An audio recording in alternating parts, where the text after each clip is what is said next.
It feels like October baseball in the Bronx. 58 degrees on this Friday night as a packed house settles in anticipation of Game 1 between the Twins and the Yanks. Welcome to the Doosan ALDS telecast on MLB Network, presented by Geico.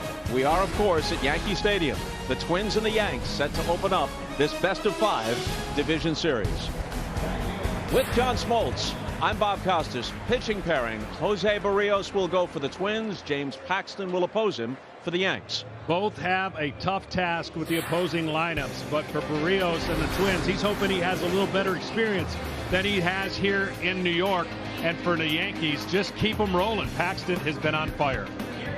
Paxton has won his last 10 starts. We're not counting a week ago in Texas when he pitched just an inning and left with a minor glute strain. Probably could have continued, but they didn't want to risk it. So basically, he's won his last 10 starts in succession. He'll take the ball tonight for the Yanks. Now, as Tom Verducci has dubbed it, this is the Bombas versus the Bombers. Eddie Rosario of the Twins nicknamed this team the Bomba Squad because they hit so many bombs, an MLB record 307. And the Yankees, of course, as ever, with 306 of their own, are the Bronx Bombers. Well, for the Twins, they've had a special year of power. I don't think anybody could have predicted this before it started, but they broke the record, led the league, and they did it with a variety of guys that put the ball in play. The biggest difference between this unbelievable power is they don't strike out as much. There's the guys that had the great year and all the numbers and the power for the Minnesota Twins, but they don't strike out as much as your prototypical power teams.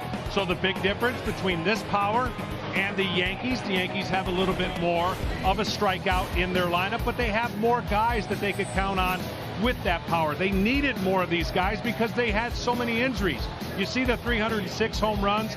This team was built for this ballpark, and I don't think anybody would be surprised if you told them in the beginning of the year they'd have 306 home runs. It's been an amazing year. It's going to be an amazing series, and 14 of those players, of course not all of them on the roster, contributed to that massive power. So they hit 306, but keep in mind, this is with Aaron Judge, often injured, hitting just 27, and Giancarlo Stanton, who missed virtually the entire season, played just 18 regular season games. He contributed only 30 between them 2 years ago, different teams. Stanton with the Marlins hit 59. Judge, as a rookie with the Yanks, hit 52. That's 111. This year they combined for only 30, and yet the team winds up with 306. With more on the combined power that will be on display tonight in Game 1 in the Bronx, here's Tom Verducci. Well, thanks, Bob. You are about to see a postseason series unlike anything seen before. The two greatest home run hitting teams of all time combined 613. We also have the three hardest hitting players in baseball.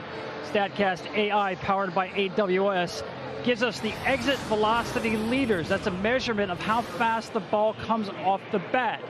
Aaron Judge, Miguel Sano, Nelson Cruz, 1, 2, 3. Now, Nelson Cruz, no stranger to postseason pressure. 16 postseason homers in 154 at-bats. Only one player has a better home run rate. That would be Babe Ruth. Now, Aaron Judge loves hitting in Yankee Stadium. His career slugging percentage here is .647. Only one player has a higher slugging percentage in any version of Yankee Stadium. Yeah, that's Babe Ruth. This is a matchup of power versus power in epic proportions. Even the Babe would approve. Bob? Tom, your report is... Rock to right field. Tie game. A king's man. Gardner with a home run, and the Yankees have the lead. Struck him out swinging. Yankees win. The Yankees win.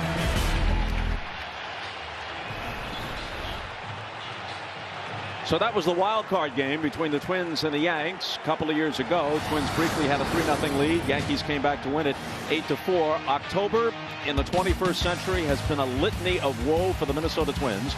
They have now lost 13 consecutive postseason games, 10 of them to the Yankees, who have beaten them 4 times in division series, twice in 4 games, and the last 2 times swept them out in 3.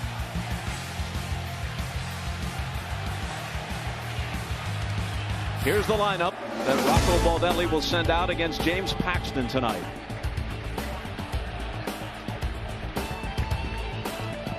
It's the Geico starting lineup. Nelson Cruz at age 39, a year older than his manager, tied for third with Alex Bregman with 41 home runs, behind Jorge Soler, who led the league for the Royals, and Mike Trout, who finished second for the Angels.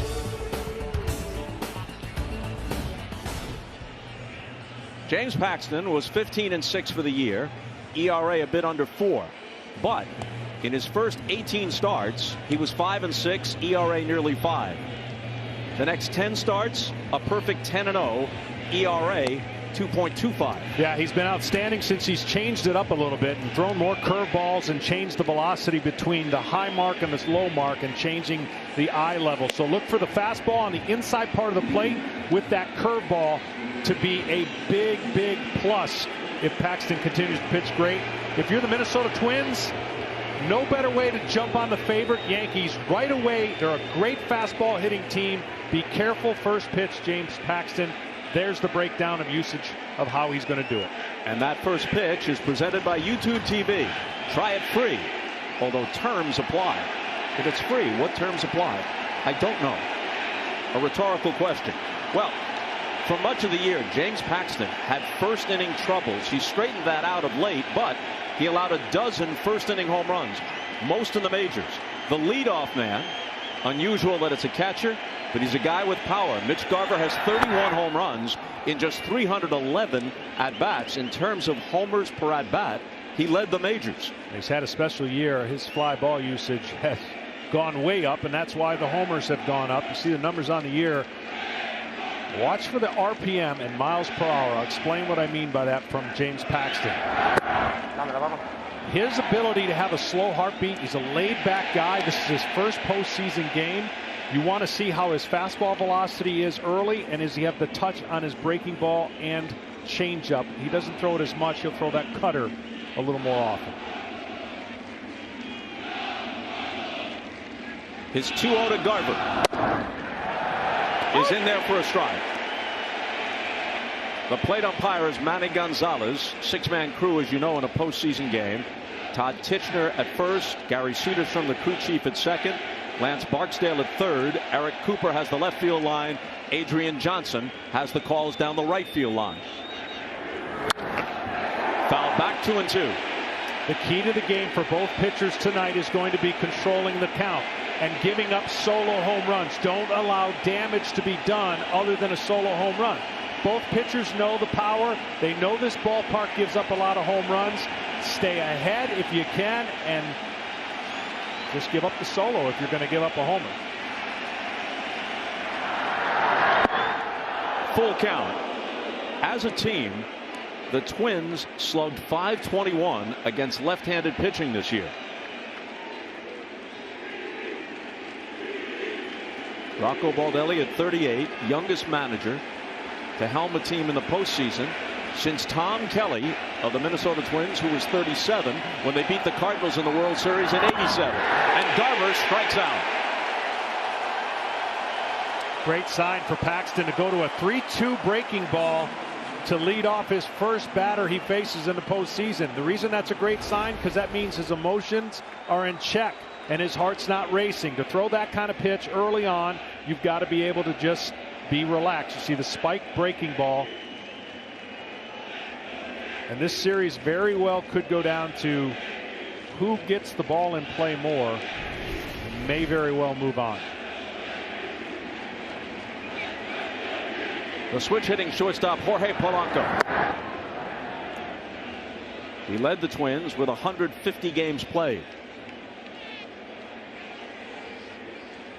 One of 8 Minnesota players with more than 20 home runs.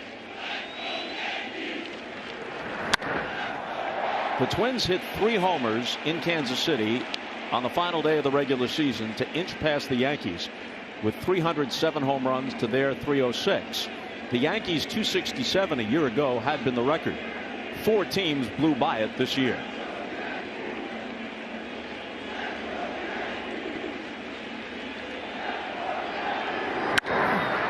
Off the fists, it looks like, but on a night like this and with this year's ball, it's out.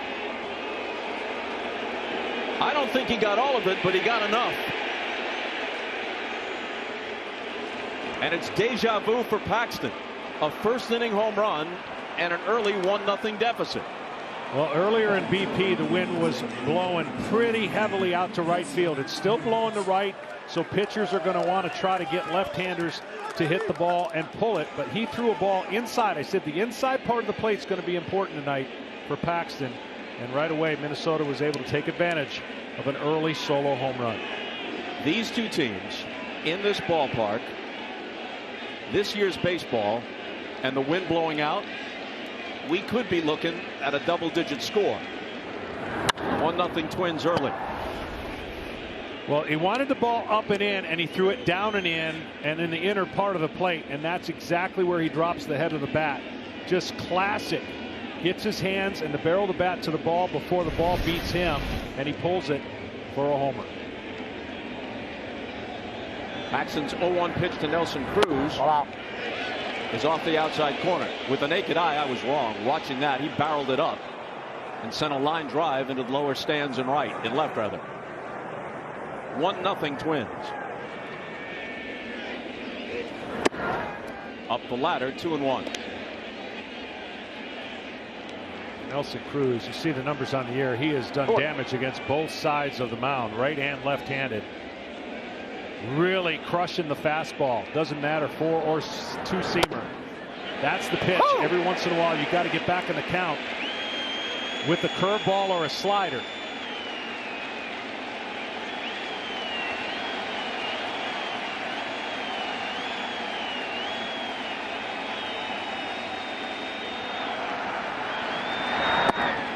Did he check?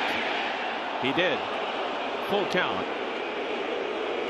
The last 6 seasons, Nelson Cruz has hit between 37 and 44 home runs every year. This year, 41.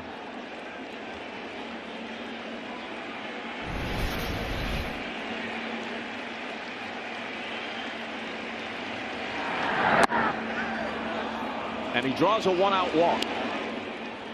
The Minnesota Twins may have surprised everybody with their power, but their manager and their hitting coach and everybody that left spring training said their goal as a team was just to get a good pitch to hit. Don't give the pitchers anything free. Don't go up there and just take for taking. If you take a good pitch, fine. And he's talked about how the progression of his young players have gotten better. They've added some veteran guys, and it is a complete lineup that really most of the country has not gotten a chance to see how good their offense is.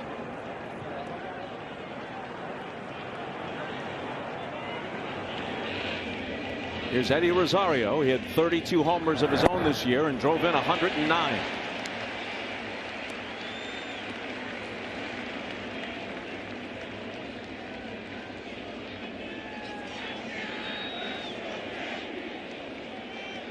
Rosario stays on left-handers really good. You've got to sweep the ball away like Paxton did right there.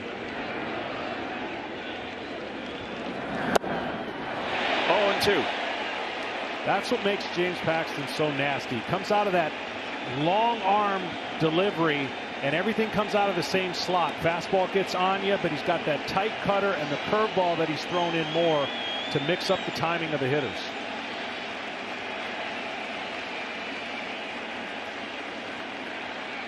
One out, one on, one in the first. Struck him out on 3 pitches. Second strikeout of the first frame for Paxton. Well, you can't execute any better, really, when you're talking about dotting the outside part with anything breaking away. Here's that cutter at 91. And the guy that's coming up to the plate has changed this team, in my opinion, in the second half. He's the mechanical change that he's made at the plate. His second half surge of power. Sano is a real weapon again since the change of, they used to pound him up. Everyone could pound him upstairs, and he kept swinging at the upstairs pitch. Not as much anymore. Now he's got a thought of getting on top of that pitch.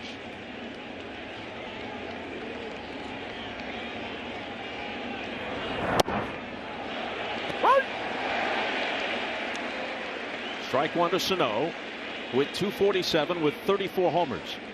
He's now listed at 272 pounds on his 6'4" frame. There was a time when he was well over 300. Went on a nutrition kick in the offseason, complemented by yoga. It's hard to imagine him in the lotus position or the downward dog, but whatever works. Yeah, well, it's working in the second half. For sure, his power picked right back up. 21 homers in the second half, along with Cruz' dominance. That is a lethal combination now for the Minnesota Twins. See, that's the pitch right there. That's where he has been doing damage, and really Paxton got away with one right there. He's trying to get it up and in, but look at this ball right down the middle, and Sano won't miss too many more of those.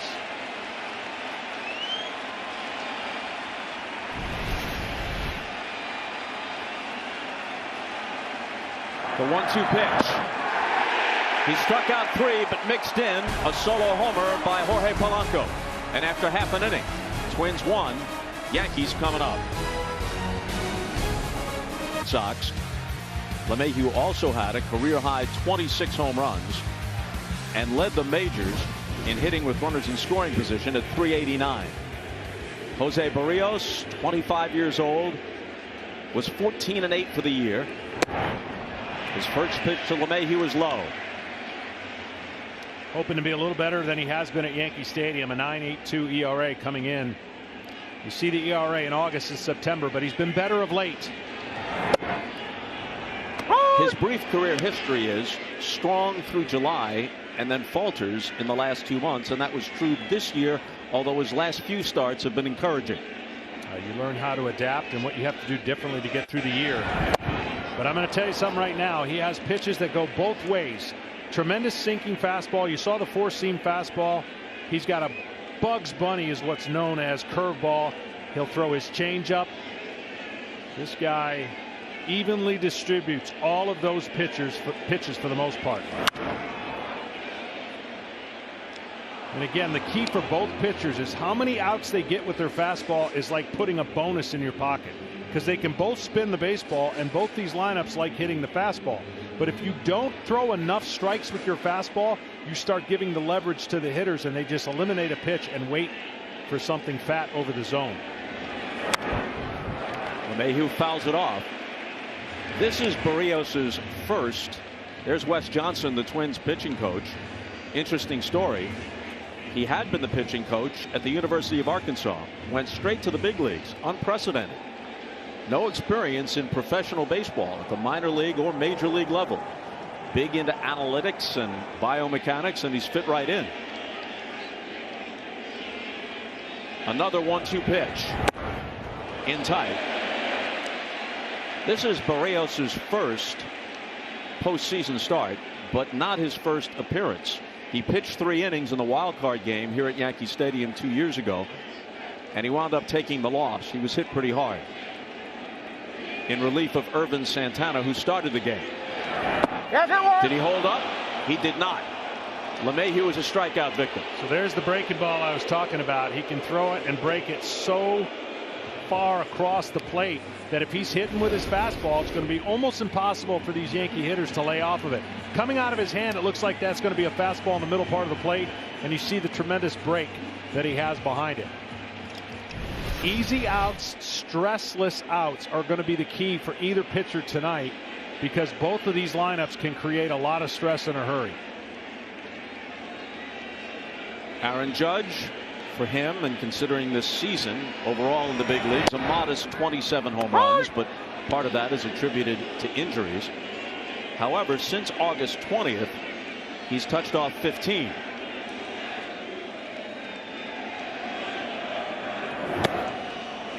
Well, 0-2. Getting ahead of him. Judge has had some success off of Barrios, but he's been ahead in the count in some of those hits. For Aaron Judge, you've got to set his eyes low. Already 2 pitches down, and if he aggressively expands the zone, then you can look at him as more of a strikeout, less of a threat. But if he stays off that pitch, that's where he's dangerous. A ball and 2 strikes.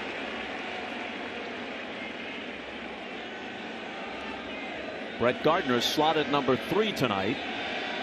Waits on deck. Career high 28 home runs this year for the 12-year veteran. All out. Didn't miss by much. 2-2. See, that's a great pitch. And then by Judge laying off of it gives you a little more doubt as a pitcher, like how did he lay off of this pitch right here? At some point you got to lock him up inside.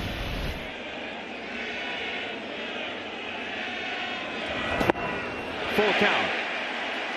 See, he goes from a great count to now a neutral, in sense, neutral count, but nothing's neutral about this ballpark and these hitters on a 3-2 count. Who wants to be the hero and expand the zone and strike, or who wants to pass the baton on, take the walk, and give the teammate his turn at the plate?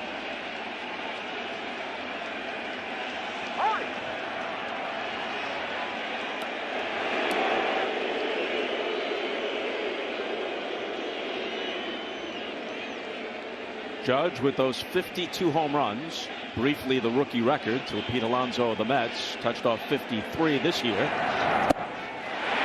Takes the walk and he's on with 1 out.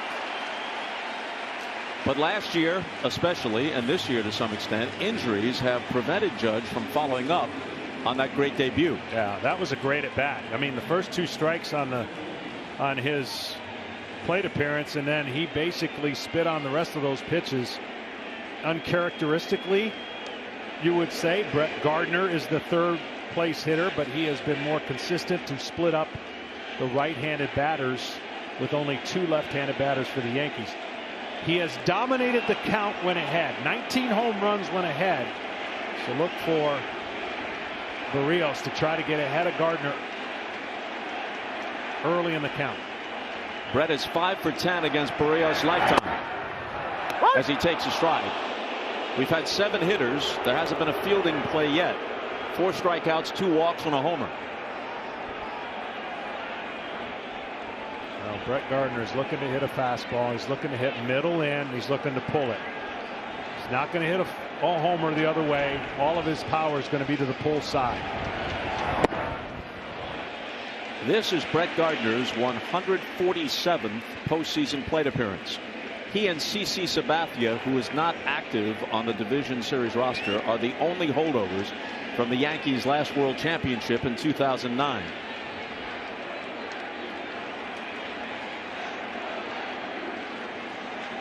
There's CC in his final big league season at age 39, bothered all season by a balky knee, then on top of it of late a bad shoulder. He may have thrown his last big league pitch, but the LCS is still ahead if the Yankees can survive the Twins, and always a chance that he could be activated for that.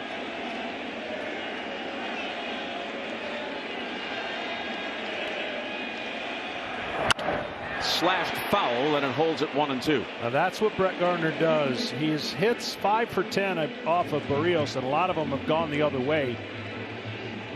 So once he gets to 2 strikes, he's still looking for the sweet spot down and in, but he's looking to spoil and go the other way on fastballs out over the plate. And sometimes when he gets to that point, a hard breaking slider down and in, he won't be able to hold up if you can make that pitch as a pitcher.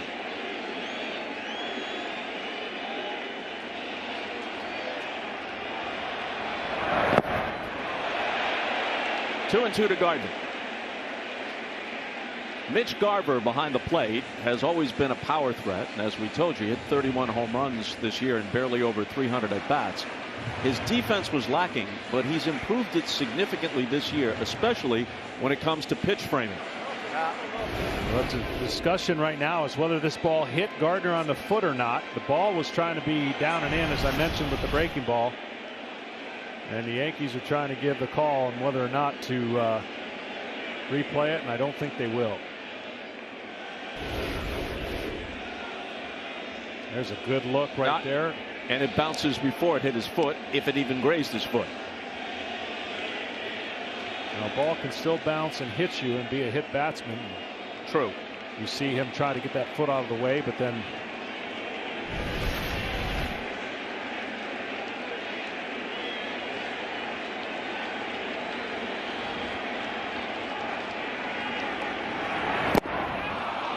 and Gardner strikes out. We have still not had a ball in play. That's the changeup, and that's the difference between the two pitchers tonight. Besides the arms they throw with, the changeup is more of a weapon for Barrios. There's the grip. The ball's going to tail away from a left-hander and disappear. And when you're trying to protect against that ball down and in, there's the opposite direction the ball goes. That's the spray differential that Barrios has that really James Paxton does not. He's going to kind of pitch all with the ball going in the same kind of direction. Here's the DH, Edwin Encarnacion, and he smacks one to left. It's down for a base hit. It goes to the wall. Marwin Gonzalez will get it back in. Encarnacion has a double, and Judge pulls up at third.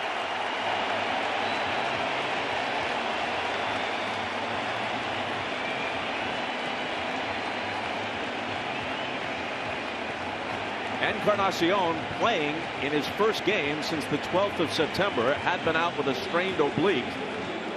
At age 36, still very much a power threat. He went up there with a game plan. He said, if I get a fastball, I'm going to swing, and he got it.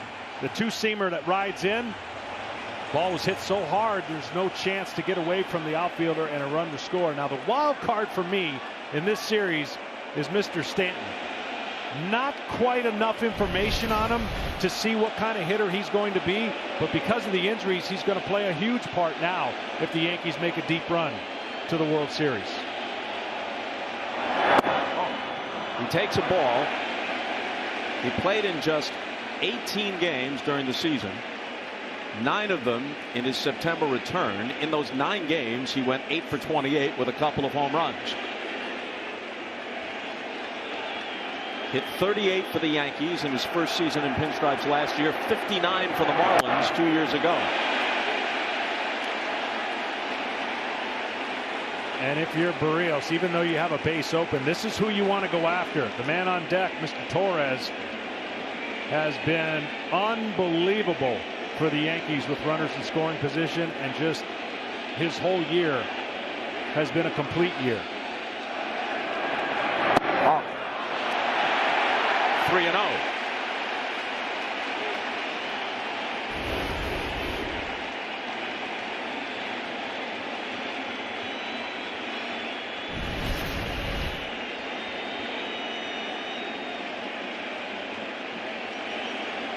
Green light?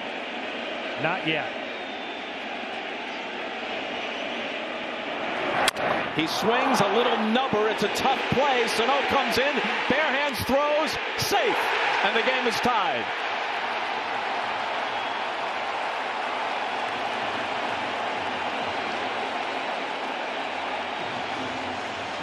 Well, I would think Minnesota would want to take a look at this and see if they can replay it. This was such a good play by Sano. First baseman's claiming that they got him,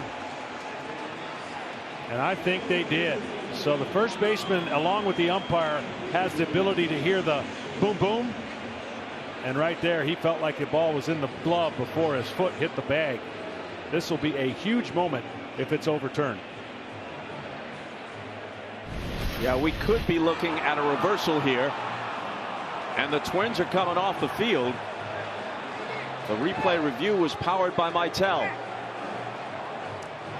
The umpires haven't signaled yet, but now they do. And in fact, the call is reversed, and the inning is over.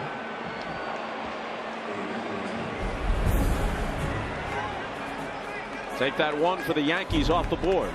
After one, 1-0 Minnesota. Max Kepler leads it off against James Paxton in the Minnesota second and takes ball 1. Kepler did not start a game during the season's last 2 weeks, bothered by a bad left shoulder.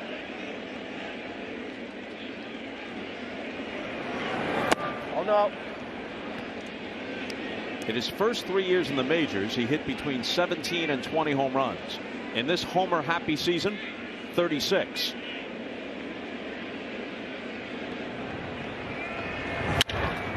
Toward the hole, but taken on the edge of the outfield grass by Torres. Little flip retires Kepler. Well, I thought it was aggressive here on the 3-0 swing from a guy who hasn't been locked in, and Sano comes a long way.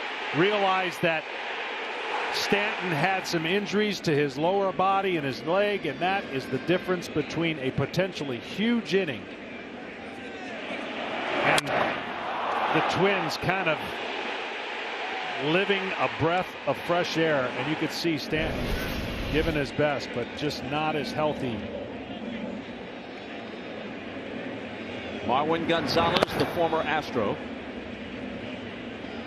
checks in at 264 with 15 home runs of his own.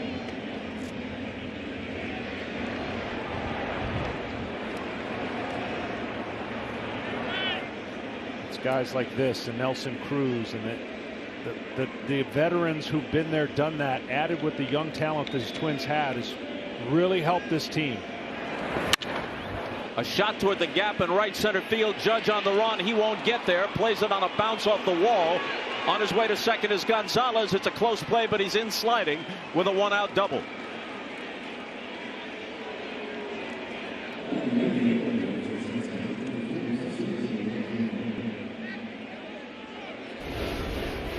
It's just really good hitting, staying inside the ball. It takes a fastball in the middle and shoots the gap. Right center is the place to go if you're a right-handed hitter here, especially up in the air. The wind has died down a little bit, but anything up in the air is going to carry. Gonzalez, more of a gap-to-gap hitter anyways. Puts a runner in scoring position for C.J. Cron, who's been really good against left-handers. As has much of this Minnesota lineup.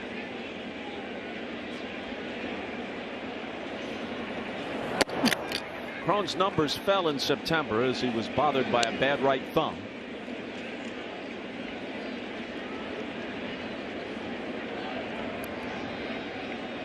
Good low ball hitter off of left-handers. You try to get the ball up, but he won't expand up too often either, so that hard cutter comes into play against Cron.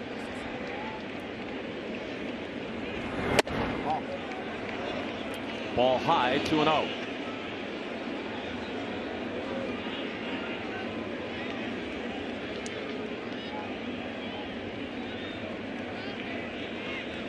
James Paxton in his first postseason start. First 6 seasons with the Mariners. This is his first year with the Yanks. And he's behind on the count, 3-0. You can see that's where he wants to go. He wants to elevate and get him to swing up because he's such a good fastball hitter. Now here's a perfect 3-0 count that I would let a guy swing away that would have a better feel for the 3-0 count because he's been playing all year. And he has a good history against Paxton. But he takes a strike.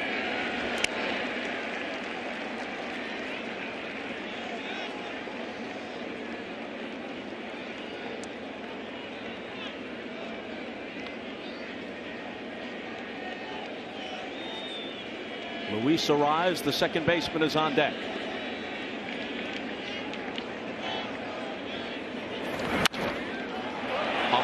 High pop. LeMahieu is under it, backpedaling a bit, and it finally comes down and he drops it. A 3-time Gold Glover who's at home in almost any position on the infield. At first base tonight, in part because this gives the Yankees their best defensive alignment, and he drops the pop-up. You're not going to see that very often. Again, the wind is blowing, maybe a little bit of the ball just kind of knuckling in the air, but you see his glove almost maybe just kind of got in front of his eyes. The glove is super high, and it could have blocked his vision a little bit, and it hit the side of the glove and falls down. You're not going to see that very often.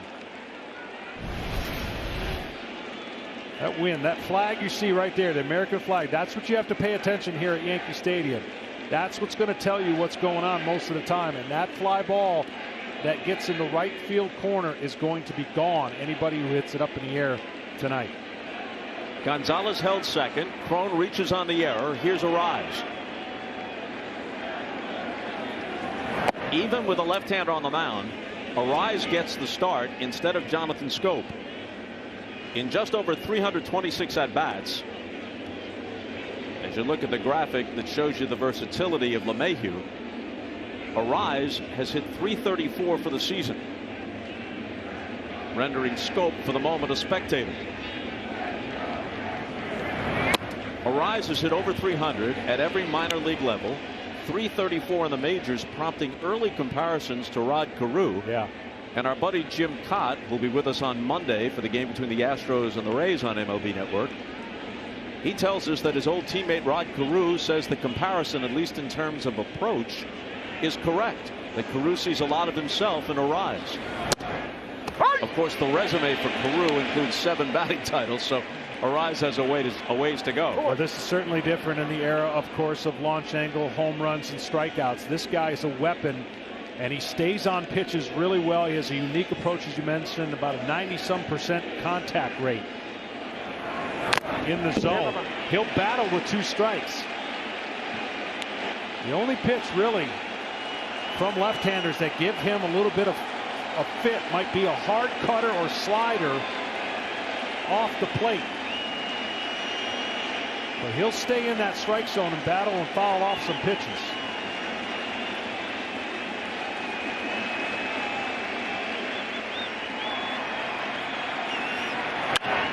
A bouncer taken at third by Urshela, and they turn the double play.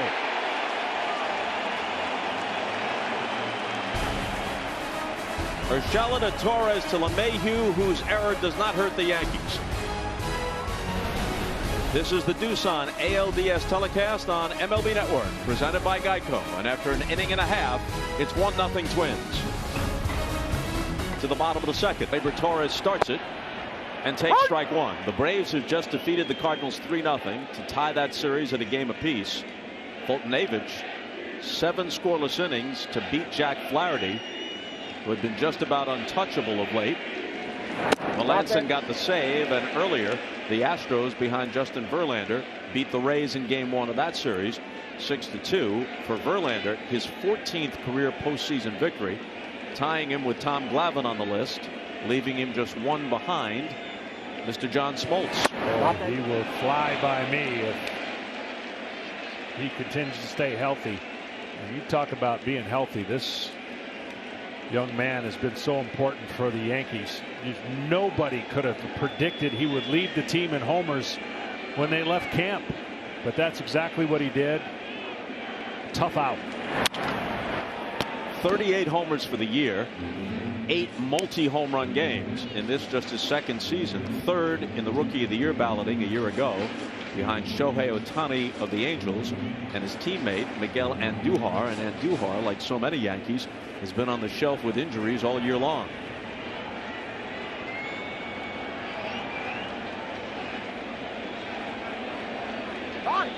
Well, he has an aggressive, controlled swing. I know that seems odd to say, but he's aggressive to the ball, but then with 2 strikes, he finds a way to find the ball. It looks like a violent swing, but he's not just wail and bail. And Barrios strikes him out. 3rd strikeout for the Twins starter. And that's a great pitch, because that of the quadrant of strikes is the only weak spot he has. And think about pitching today. If you can get to that spot 3 times, good luck. A hitter will tip his hat. But that is absolutely ties him up on a fastball that has good movement at 95 miles an hour. Remember that pitch.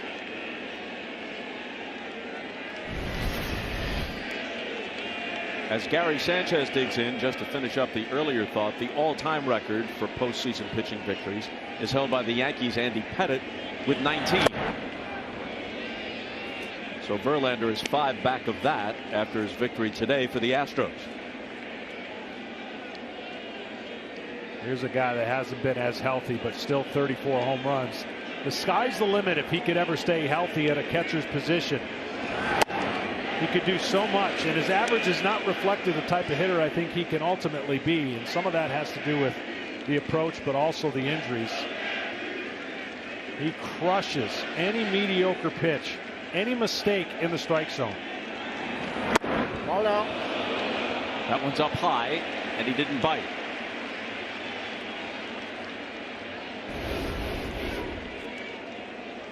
Another guy that he can get out, up.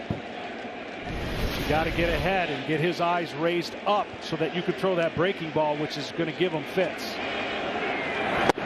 But see the difference? When the pitch is up and the breaking ball's down, the hitter can recognize the 2 planes.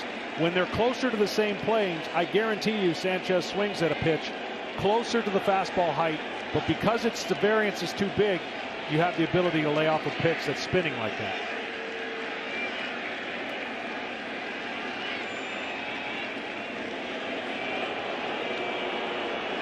Jose Barrios on the mound for the Twins.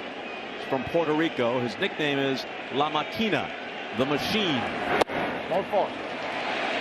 He walks Sanchez, the second walk he's issued. Barrios, as you may know, John, is married to Javi Baez's sister. Yep. And Baez is married to Barrios's sister, which, if I've got this right, makes Jose and Javi brothers-in-law. Which is a tough scenario if they ever face each other. Which they did in the All-Star game in Cleveland, and Barrios got Baez to fly out. Didi Gregorius. It's been a rough year for Didi. He's hit just .238. He was out until June with Tommy John surgery. At age 29, should still be in the prime of his career. He's a free agent after this season, and the Yankees will have a decision to make. He'll be costly if they keep him, and they do have other options. Yeah, the amazing thing about Didi and just never getting on track with the fastball. He's a good fastball hitter, but this year he's struggled with the fastball. He's actually been a much better breaking ball hitter off of right-handers. And you see the final 25 games of the season just not clicking, and you're hoping that whatever the time off, whatever they worked on in those days off, might get him going in this playoffs. Fouled away. Well, it hasn't been his best year, but the highlight came in July in Minnesota. 3-game series at Target Field. He went 8 for 10 with 10 RBIs, and maybe his single biggest moment as a Yankee was in the wild card game against Minnesota 2 years ago, when after Luis Severino couldn't survive the first and the Yankees were down 3-0, Didi tied it in the bottom of the first with a 3-run blast off Irvin Santana, and the Yankees went on to win the game 8-4. 1-2. Oh, that's a great pitch, but they were looking for a higher fastball, so you wonder if where his glove had to go to where it caught it took it away from being a strike, because it looked like it was a strike, and certainly it was. But when you have your glove up and you go down to catch it, give the illusion that it's actually lower than it is. 2-2.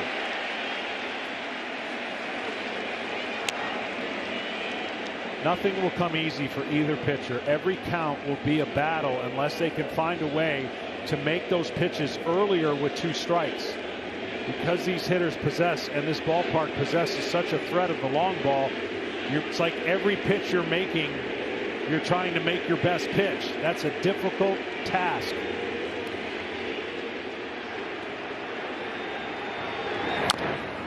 Still 2-2. As we mentioned, Barrios made the All-Star team, as did Jake Odorizzi. Rocco Baldelli will not commit just yet as to who his Game 2 starter would be. You would think it would be Odorizzi, but it could be Randy Dobnak, who's come out of nowhere. Guy who started the year in Single A. He's going to start either tomorrow or in Game 3 in Minnesota, and Odorizzi will get the other assignment.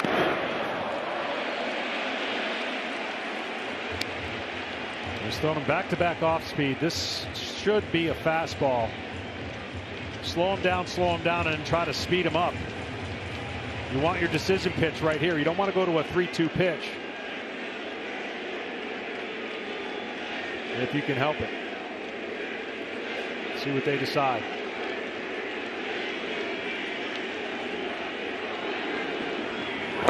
Great pitch. His 4th strikeout. Everybody has the same information, so when you get to this point, it's about executing, and it's about throwing a wrinkle every once in a while. And there are certain trends that veteran pitchers and hitters will follow, and sometimes a hitter will go up there, sit on a pitch, but then you also have to read and react to the swing of the hitter, and he's showing you that his bat is just a little slower. So after he took the risk of throwing 2 breaking balls, he sped him up with a fastball and got rewarded.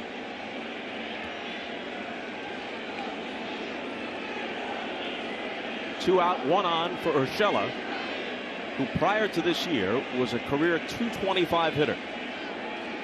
He's always been an exceptionally good glove man. Managed to hit .314 with 21 home runs. Started the year briefly in the minor leagues. Kind of an off the radar pickup from the Blue Jays. Then not on the 25-man roster on opening day, but what an impact he's gone on to make. Sure has. Tripling, quadrupling all his career highs. Good low ball sinking fastball hitter.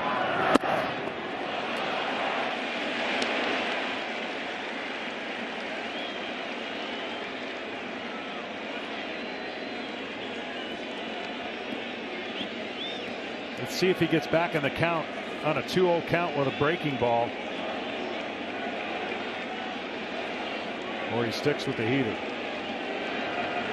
And a heater right down Main Street.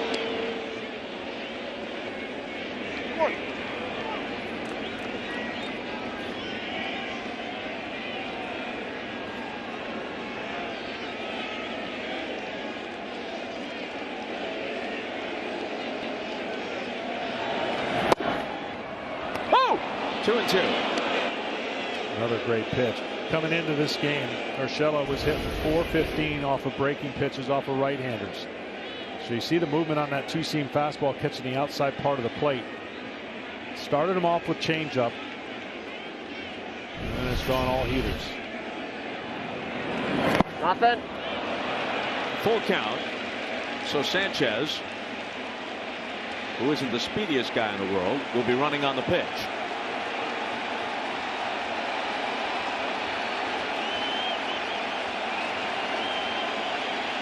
Once again, the breaking ball has tremendous break, but he's starting it a little too low for the liking of a hitter to be aggressive.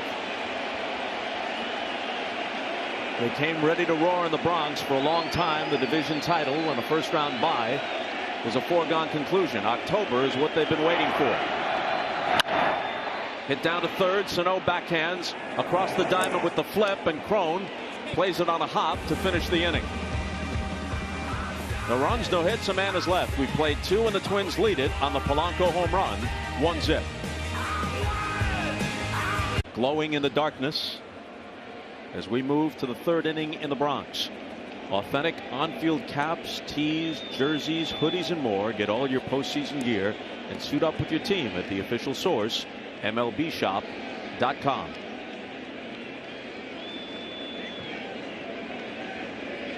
Top of the order in the top of the third. Garver, Polanco, and Cruz for the Twins. Garver struck out to start the game. James Paxton has been pitching like an ace for quite some time now.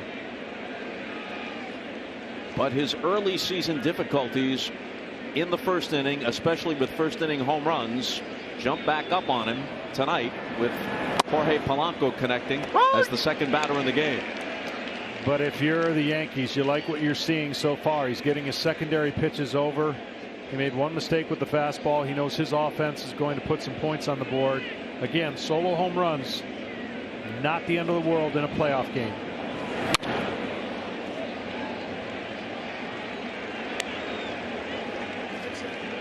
There's the numbers since August. He has been unbelievable. And they couldn't have picked a better time to get him going, because he was in the Boston series earlier in the year. The starting staff was really struggling for the Yankees, and then all of a sudden they turned it around. Well, they still don't have the kind of staff depth among their starters that a team like the Nats or the Astros or the Dodgers can throw out there. But there was a point, as you said, in the season when Aaron Boone's staff was in tatters. Now Masahiro Tanaka is going to get the ball in game 2. Luis Severino's come back. He'll be their game 3 starter. It looks a lot better. Garver is out on strikes for the second time tonight. 4th strikeout for Paxton. Well, StatCast AI powered by AWS is going to take us to that homer on a fastball inside. And it doesn't take a whole lot to get it out of Yankee Stadium, but it was enough. 396, and you see the exit velocity and the launch angle, all the science behind the home run, and a good start for the Minnesota Twins here on the road. Another bomb for a member of the Bomba squad. A year ago, the Twins hit 166 homers as a team, 23rd out of 30 big league teams. Soft liner to right. Judge comes in, dives. And he makes the play. Twins want to check. Adrian Johnson is the umpire in right. He had the call. Let's take a look. Well, Judge made a great catch here. Had a little tough read because of the swing, but he comes in and his big frame gets out in front and is able to get it right off of the ground here in the glove, and a great out. No doubt about it. Catch.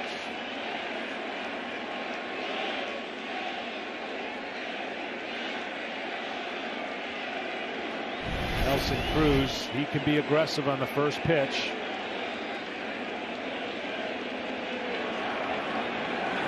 He takes a swing, sends it out toward right field. Judge goes back, and it's out of here. Well, you called it. And in this ballpark, just slices it down the right field line. It gets a few rows into the lower stands, and it's 2-0 Twins on a pair of solo home runs. You could almost sense that after a great catch and a great play, Paxton tried to get ahead of Cruz, and Cruz was ready. Cruz is such a good hitter. He can hit the ball out of any ballpark in the game, but especially here, if you stay inside the ball and don't try to do too much, right field is a hitter's dream.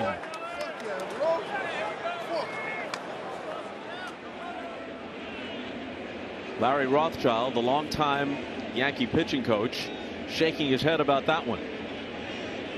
Rosario, he struck out his first time. For Nelson Cruz, by the way, this is career postseason home run number 17 in this, his 42nd playoff or World Series game.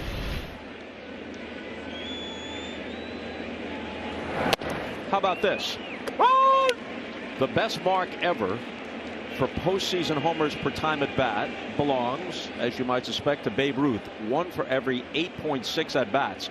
Prior to that home run, and Cruz has improved it a bit with the homer in his first official at bat of the game since he walked his first time, Cruz had hit 1 every 9.6 times at bat in October, and that's second best to the Babe. Well, he's got such a great approach because he's so strong and he doesn't wind up to hit it. Simple bat to ball skills that there's not much deviation. It just doesn't, not a lot of wasted movement. Paxton finishes Rosario off, but again a solo home run comes up to bite him, and he trails it 2-0. But he sure loves the first pitch as well. He's trying to go out and attack the first pitch. Hit 462 coming into this game on the first pitch. So as a pitcher, you know that going in. He takes strike one.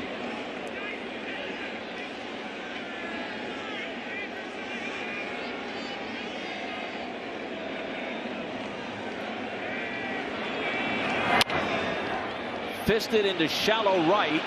Back goes Arise, and he can't make the play. So LeMahieu has a bloop single. Well, the physical limitations coming in, they were lucky that they had him available for this postseason and Arise, but you can tell just not moving as smoothly. He would tell you he's got to make that play. And a big bloop hit. Yeah, he's got a bad right ankle. In the season's last week, on a pop-up near the mound, he collided with a big guy, Williams Astudillo, who was playing first base.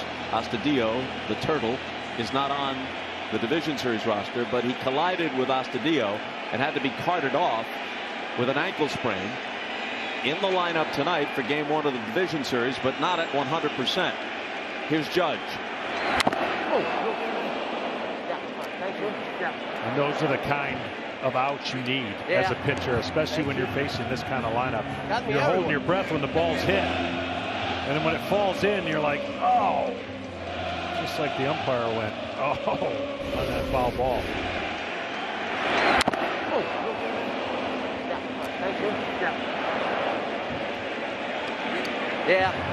Thank you. Manny Gonzalez says thank you to Aaron Judge, as Aaron was courteous enough to check on him.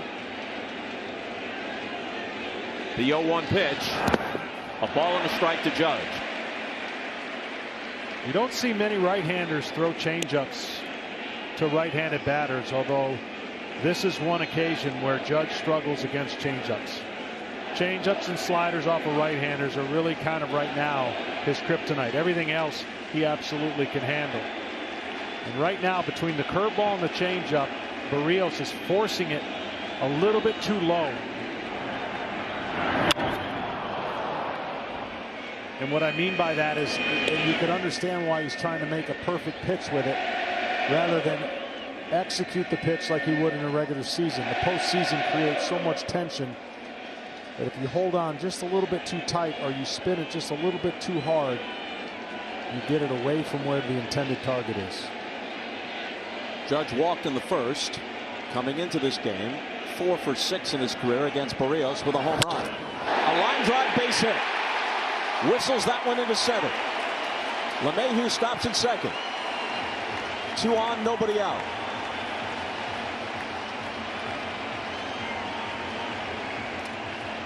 So now an interesting decision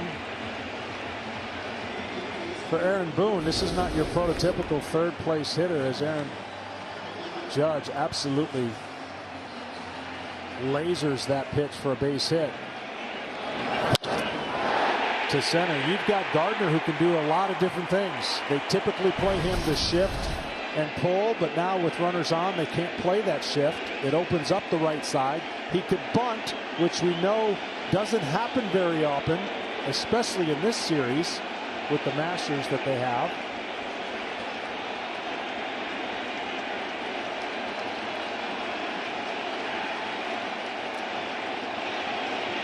Gardner has 64 sacrifices in his career, none of them this year.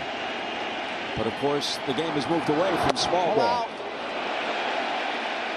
Sano is in close at third, Cron the same at first. Just the thought of him doing it makes him open up the field, because the defense has to come in and protect against the bunt, which leaves the blooper, the little flare to left, and then obviously he could pull the ball in between first and second because the shift is not prominent.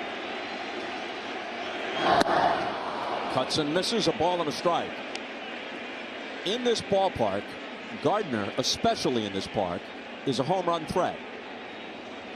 And surrounded as he is, slotted third here, by powerful hitters, if he gets ahead on the count, he might see a pitch he can drive. And in this ballpark, he can drive it right out of here.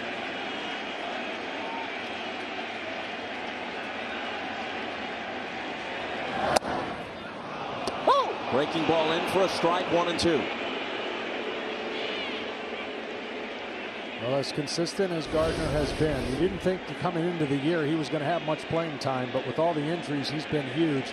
Runners in scoring position under 200, but the power has picked up.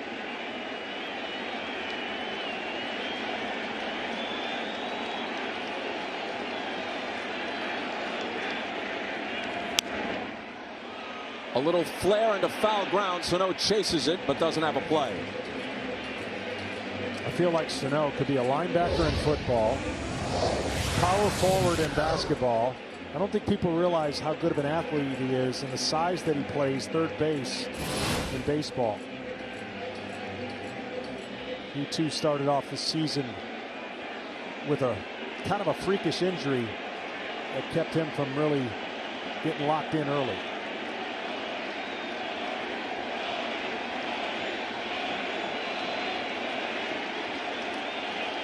LeMahieu at second, Judge at first, nobody out. Tying runs aboard in the bottom of the third. And the 1-2 pitch to Gardner. That's what he does so efficiently. You can get him to swing and miss down, but more than likely up. He fouls it off. He stays on that pitch. He can make it difficult to put him away unless you make that one perfect down and in towards his back foot pitch.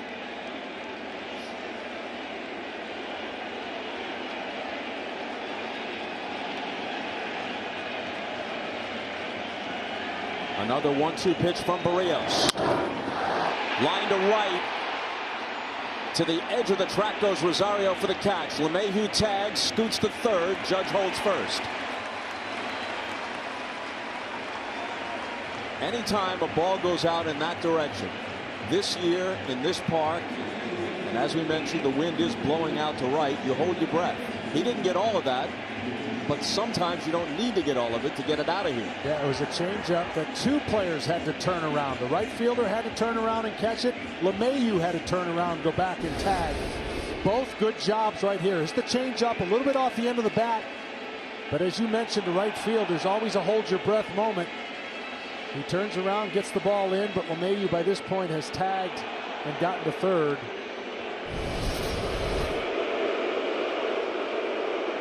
And now a conference on the mound, which brings boos from the Yankee Stadium crowd. Here's a very quick break. Chevy Youth Baseball. It's local Chevy dealers giving back. Touching the lives of 8 million kids since 2006. Because we're not just the official vehicle of Major League Baseball. We're empowering the next generation of Major League hopefuls. Because Chevy cares. Pitching coach Wes Johnson trots back to his post in the dugout. Edwin Encarnacion to the plate. He laced a double down the left field line in the first. Interestingly enough, that'll be a scouting report and what they want to do. He's a good curveball hitter, but not a good slider hitter.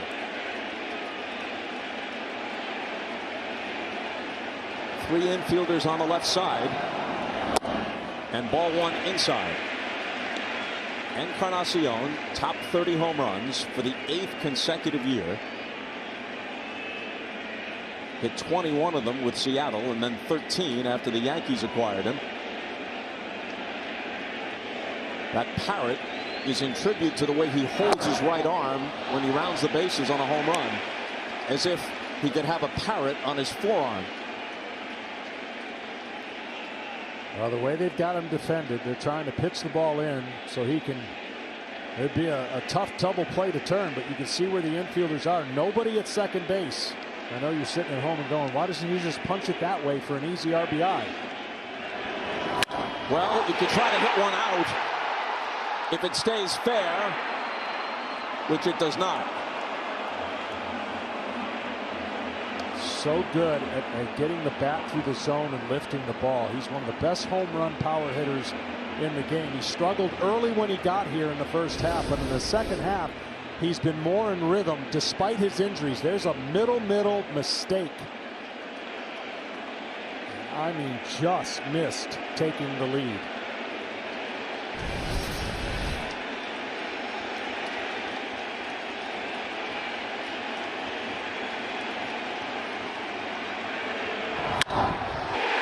He rifles it to left. The game is tied. Judge on his way to third. Nobody's at second, so Encarnacion dives in there. His second double of the night. It produces a run. It doesn't tie the game. It makes it 2-1.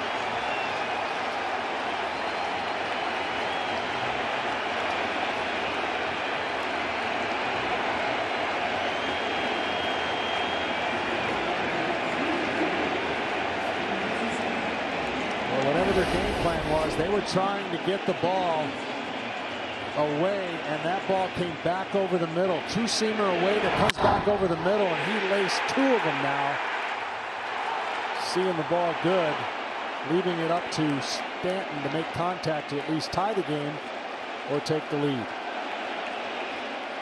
Another chance with 2 on for Stanton. Out on a close play that they had to review in the first. Ball one.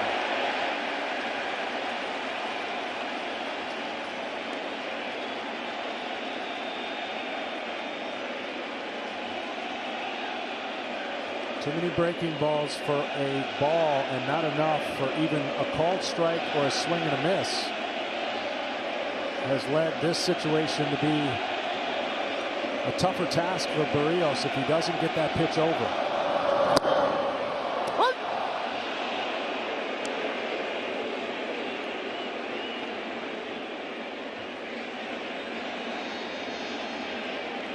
A run home in the third. Tying run at third. Go ahead run at second.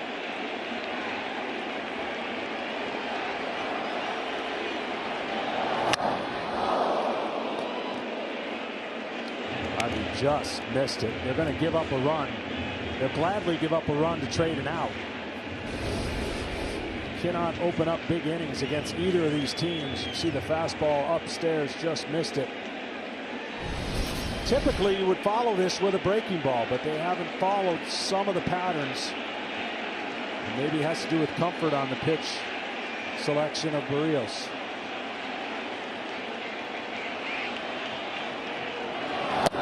Again, too low. High fastball, too low of a breaking ball. The hitter recognizes that. The break is great. It's just where he's starting it and where he's releasing it is causing it to be a non-issue for the hitters of the New York Yankees.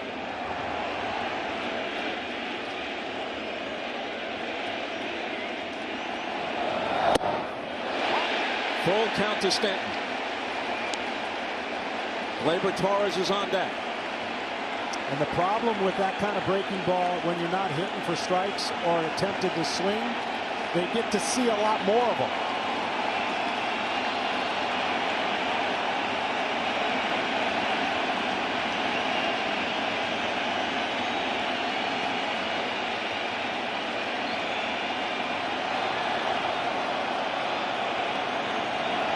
Not that. Did he go? He did not. The bases are loaded.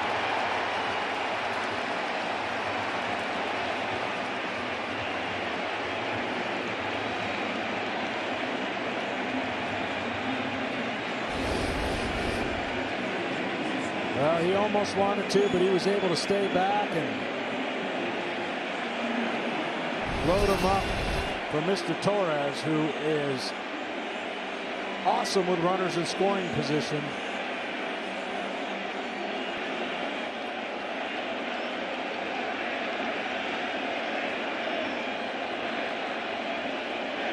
Gleyber Torres has 2 career grand slams, both this year.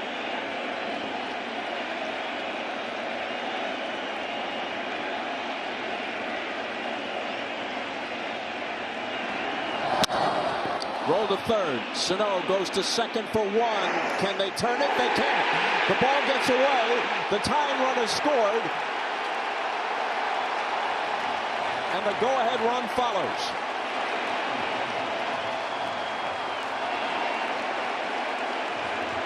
So a play that could have ended the inning with the lead intact for the Twins instead winds up plating 2 for the Yankees.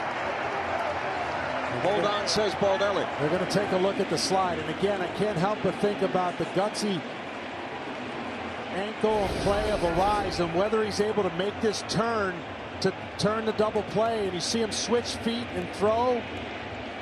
And really, Crone might tell you he could have had that one as well. The ball just eludes the glove. It looks to me like the slide is okay because he comes straight in, right? Yep.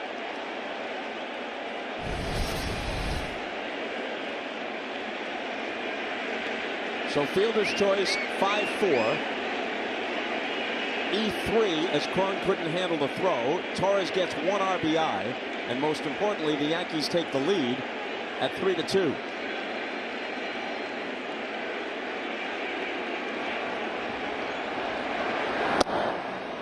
A strike to Sanchez.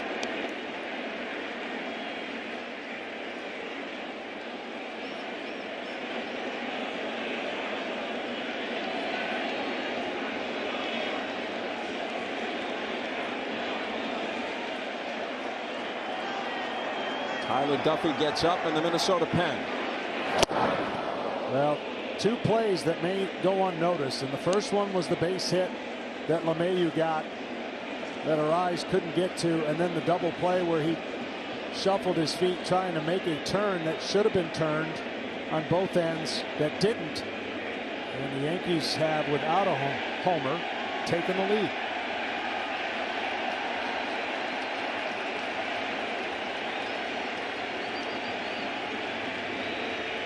And the 0-2 pitch.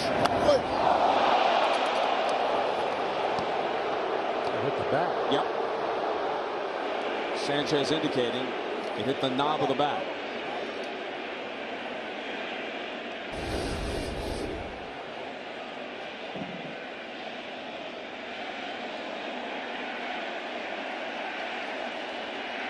Fastball up and in, and about 1 inch.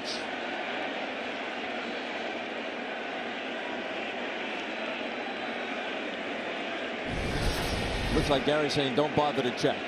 It hit the bat.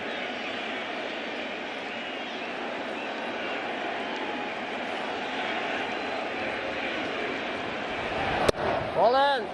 Inside 1-2. 3 runs home in the Yankee third. Bloop single by LeMahieu. Line single by Judge. Line out by Gardner that allowed LeMahieu to advance to third. RBI double by Encarnacion. Stanton walked. Torres hit a potential double play ball. Sano went to a rise for the force. The throw on to first that could have ended the inning got by Crone. Crone was charged with the error. 2 runs scored, and the Yankees lead it 3-2. Now it's Zach Littell throwing.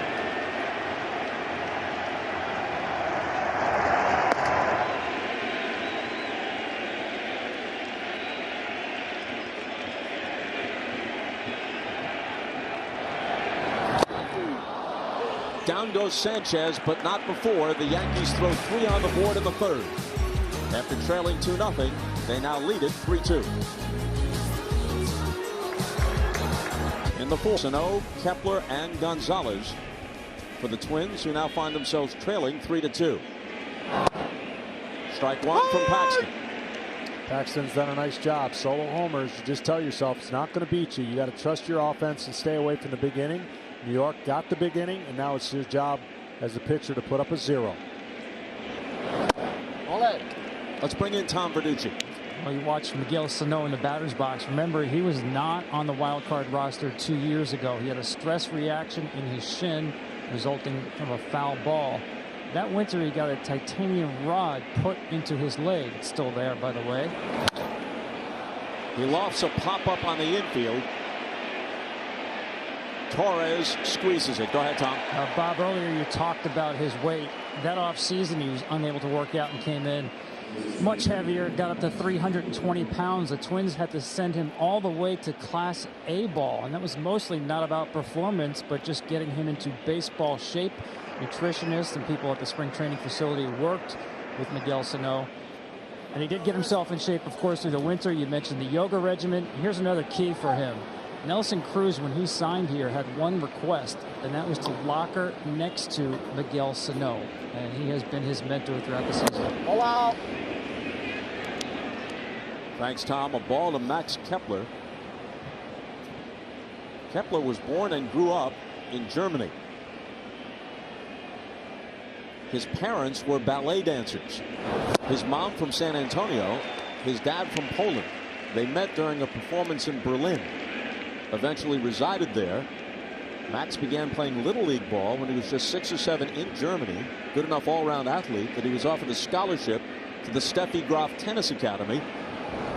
But he turned it down, deciding, well, I'll stick with baseball. And that little trickler is picked up by LeMahieu, who steps on the bag for an unassisted put out, 2 quick outs in the Minnesota fourth. Good start so far in this inning by Paxton. You want to keep that momentum going on your side when your team gets you back in the game and takes the lead. There's nothing better for a starting pitcher than to go out and put a 0 after a team has scored runs, no matter what the score, trailing or leading. Marwin Gonzalez to the plate. Had a double to right center his first time up.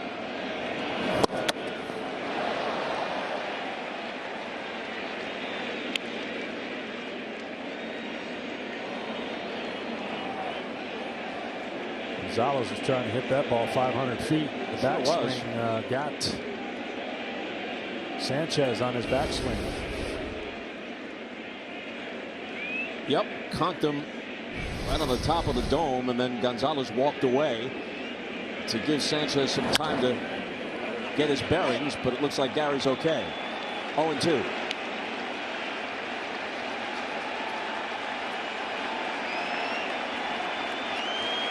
Yankee fans anticipating a quick end to the Minnesota fourth.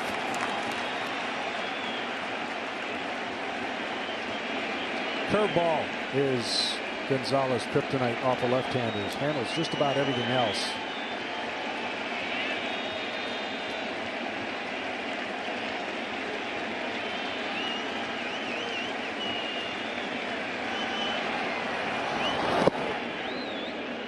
she was, but a little bit too low. The Twins seemingly came out of nowhere to win 101 games this year. They were 6 under 500 a year ago. Rocco Baldelli took over for Paul Molitor, and things worked out beyond well. The 1-2 pitch. 2-2. The Yankees, on the other hand, haven't had a losing season since 1992. And since the wild card was instituted, the Yanks have made the postseason 21 of the last 25 years. But they haven't been to or won the World Series since they last won it in 2009. Beat the Phillies in that fall classic.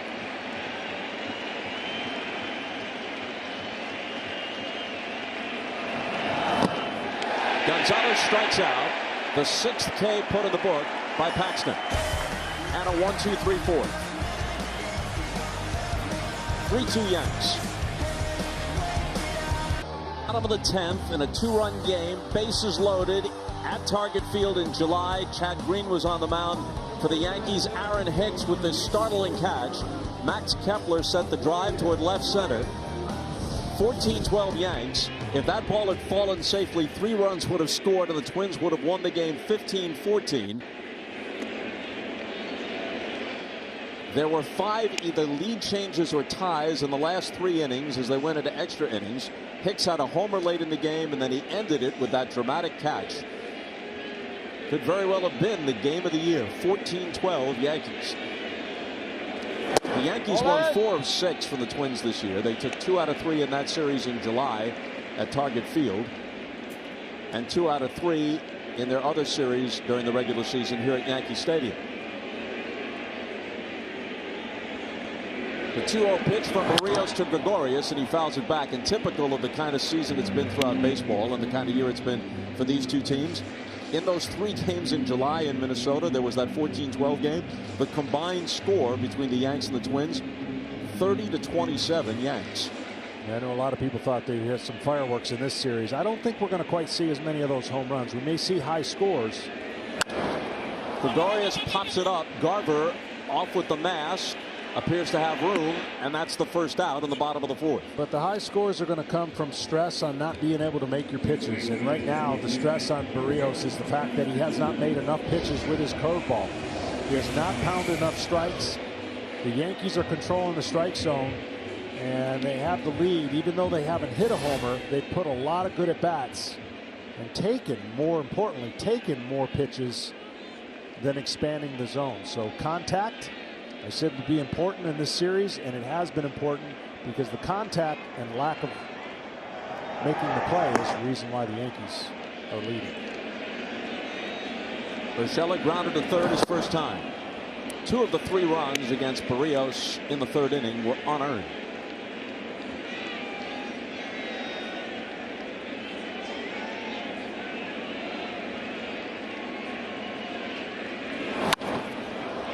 Line foul, a ball and a strike.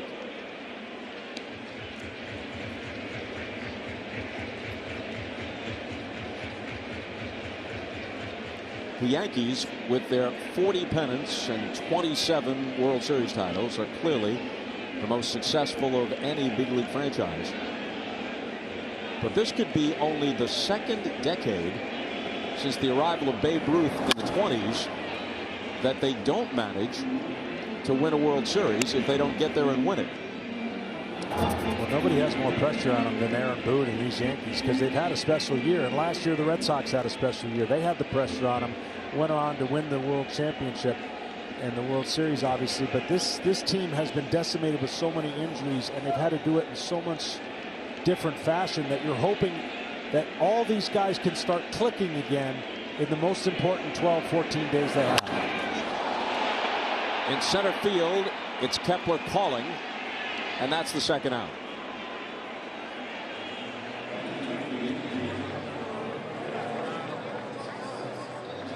Well, they only got to the World Series one time in the 1980s, in 1981 in that split season, and they lost that World Series to the Dodgers. So that's the 1 decade in which they did not win a World Series since the teens of the 20th century. Once the Babe arrived, the championships began and seldom were interrupted, at least not for very long.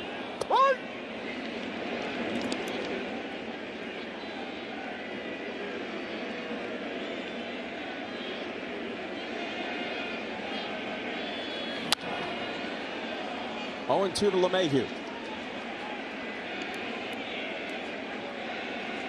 DJ won a batting title a few years ago in the National League as a member of the Rockies.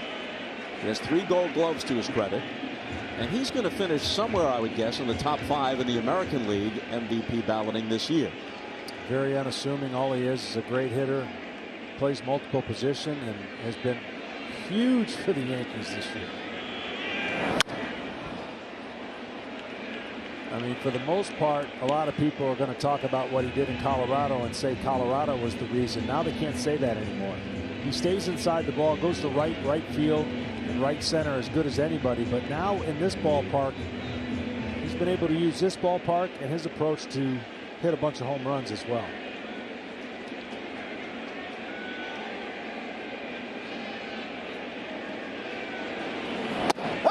A called strike 3. 6 strikeouts for Barrios, matching Paxton in that regard, and he has a 1-2-3-4.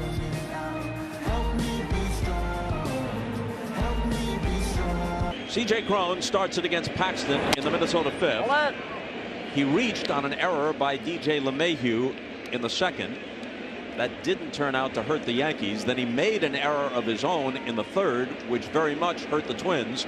It allowed the tying and go-ahead runs to score.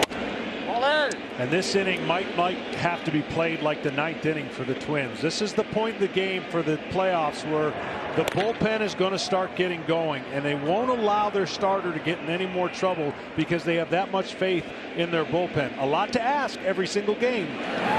But if you're the Minnesota Twins, you come into this place, you know you've got to have the lead going into the 6th inning, or your chances of winning are just a little bit harder based on the bullpen that the Yankees have. So big inning right here, Minnesota Twins. Such quality and such depth in that bullpen.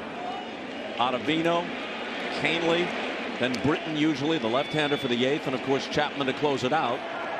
And the difference of a game like this and the magnitude of a postseason versus regular season, no one would be up right now. When your starters won 10 in a row in a regular season game, there would not be anybody up.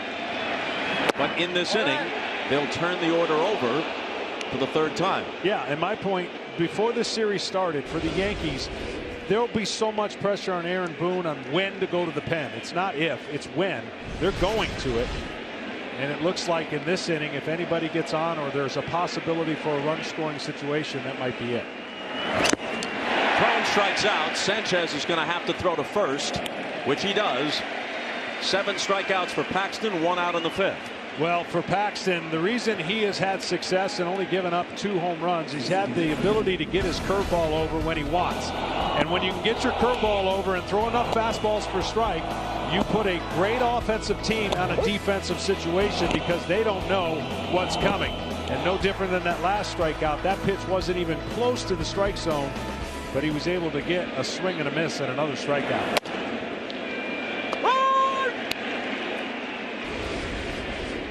This is respecting the fastball. This didn't even come out. I mean, this was a guy going to get ready to swing no matter what, and that was out about a 53-foot, 54-foot breaking ball on a 3-2 pitch. And that's the kind of stuff that can happen in the postseason. Guys want to hurry up and get the job done, hit a homer, get their team back in it, expand the zone. You do a favor to the opposing pitcher. The 1-1 pitch to Luis Arraez.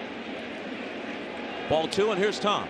Yeah, John, just to double up on the curveball from Paxton.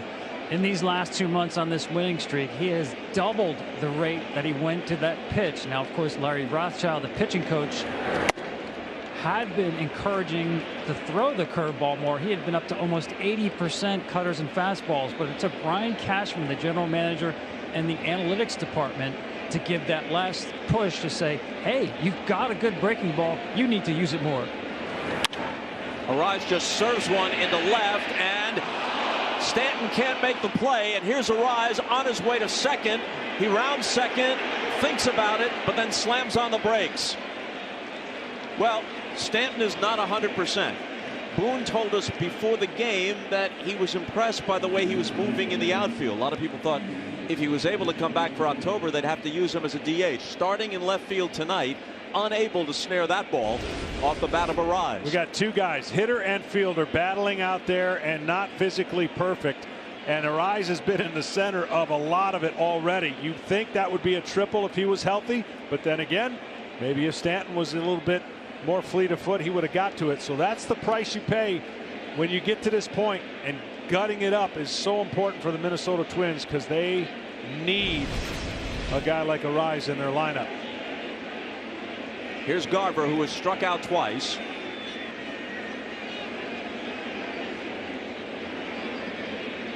Paxton checks Arise and now brings it home. Well, here's the kind of hitting you see. Just flicks it over there, and you can tell a little ginger on that ankle. Right about here, he's got thoughts of going to third, and then nope, I better hold up, put on the brakes, and let my teammate do the rest.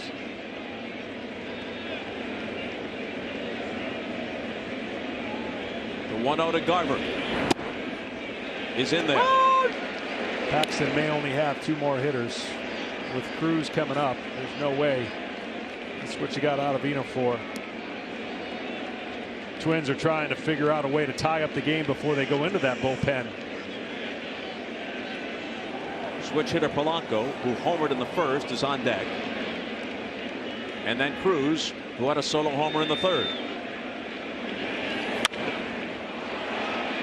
Pop wide of first. LeMahieu doesn't have a play.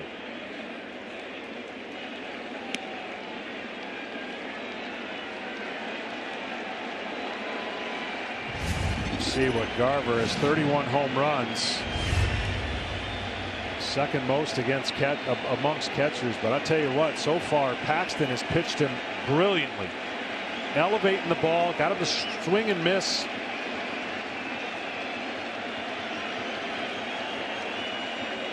In the first inning on a strikeout. And ahead of him here, 1-2.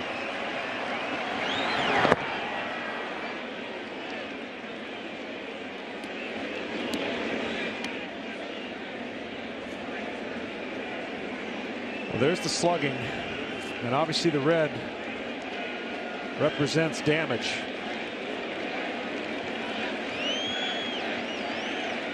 Batting average on the left, slugging on the right.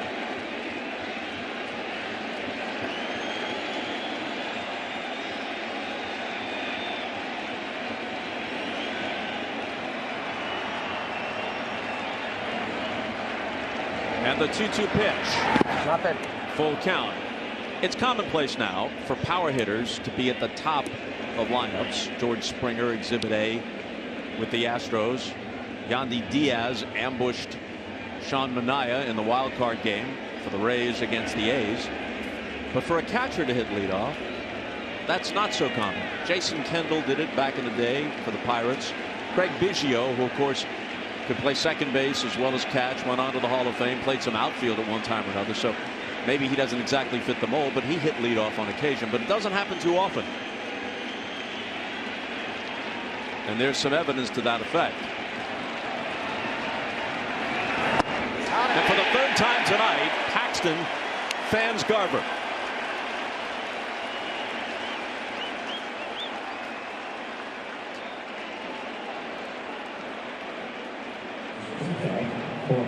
Well, the 3-2 count for a team that hasn't struck out as much has exposed the Minnesota Twins, and another great 3-2 pitch, again making it look like a strike because he's thrown enough of those for strikes.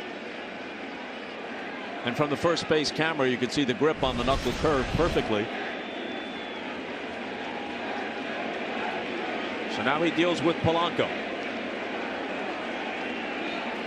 Homered and flied to right on a nice diving catch by Judge. Well, this is his last hitter, and Paxton probably knows it.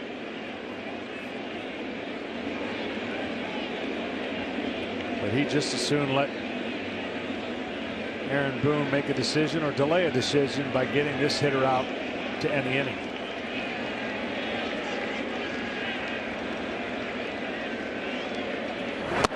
Well, as Polanco almost popped a few buttons on his shirt with that cut. With increased reliance on the bullpens and with the media and historians downgrading the importance of victories, there's less emphasis on it, but Paxton needs to complete this inning to qualify for the win.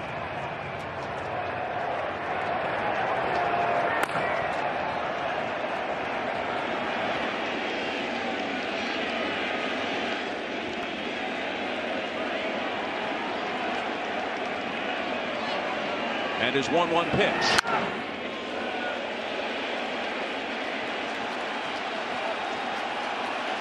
He's just done a great job getting the Minnesota hitters' eyes down in the zone. Breaking balls that are going to end up near the dirt that they're swinging at because he's got such great tilt on that pitch, but because he's also hit with fastballs. And a hitter will tell you they got to protect the fastball and adjust to everything else. To the point you and Tom Verducci were making earlier, how Paxton was too reliant on his fastball, good as it is, earlier in the year, and finally they convinced him to mix in many more curves. 8 of the last 9 pitches have been curveballs.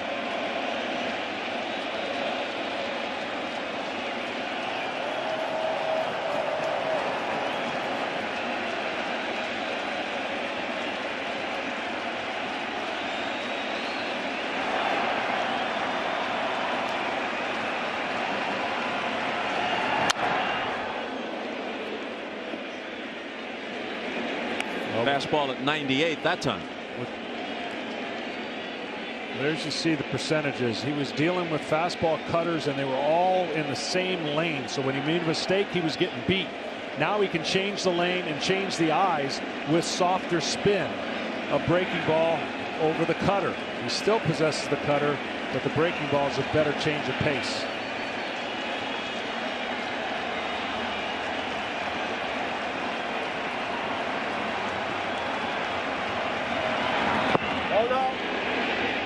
They check, and Polanco for the moment hangs in. Just the way they're reacting, it would be hard for me to not throw another one of those breaking balls, because if a hitter's almost going after that pitch, that tells you he wants to get out in front of the fastball and try and turn and burn. So go right back in there and maybe you get a different result.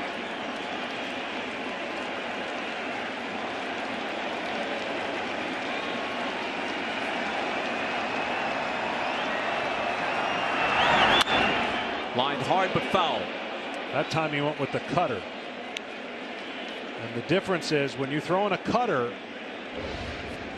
the velocity between the cutter and the fastball is not as great as it is between the fastball and the curveball, and you have more chances on a pitch hit to stay on it as a hitter.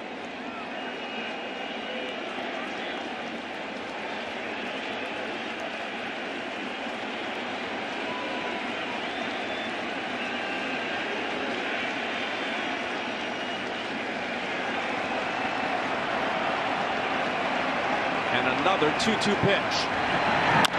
And another foul ball.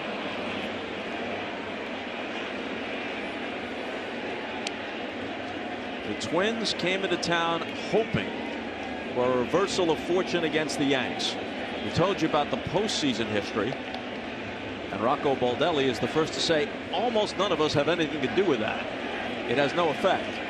But since 2001 overall, the Yankees are 87-35 against the Twins. The Twins team president David St. Peter said a couple of days ago, now would be a good time to slay the dragon. They had a 2-0 lead. They've fallen behind 3-2 as they bat here in the 5th. Arise representing the tying runners at second with 2 out.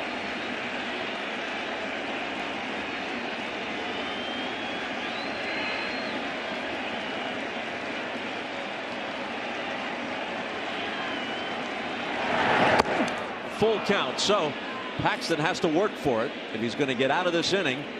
Walk off rather than being asked to leave. I guess he'd walk even if they pulled him. He wouldn't fly off or run off, but you get the point. Well, you got to stay stubborn here. He's been jumping at the plate on his curveball. Maybe fouling the ball off his foot is going to keep him back a little bit, but I would go right back to a good breaking ball and take my chances 3-2, and if it doesn't work, you know you got Ottavino to face Cruz. This will be the 9th pitch of the at-bat.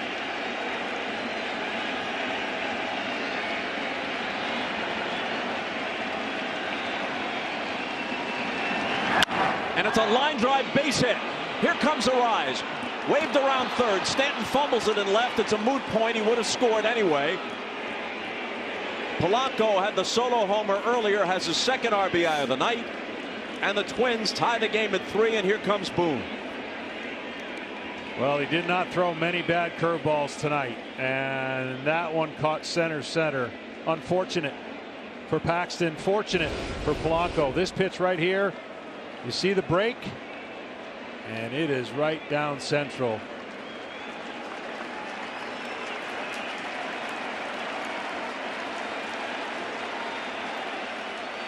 An ovation for Paxton as he walks off, but he has had better days and nights over the last couple of months. Winner of his last 10 decisions prior to this one. And you called it, John. You knew he would not be able to face Cruz, that he'd have to either end the inning with the lead by retiring Polanco, or he'd be yanked if he didn't. And he's done. Ottavino's coming in, and we're coming right back. Against Paxton, Cruz walked in the first, then had an opposite field solo homer in the third. Small sample against Ottavino. Cruz is 1 for 4 against him, but the one was a home run. Cuts and misses on the first one. He creates such a tilt on that slider that it's got an arm angle that is funky for right-handed batters. And that's the pitch that became a signature pitch, and why he's so nasty on righties at the plate. Ottavino led the Yankees with 73 appearances this year and pitched to a career best 1.90 ERA.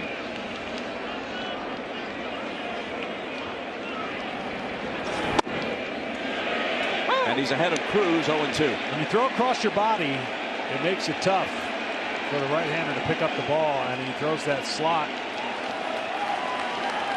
I would imagine right here he's going to sweep another breaking ball after getting ahead 0-2.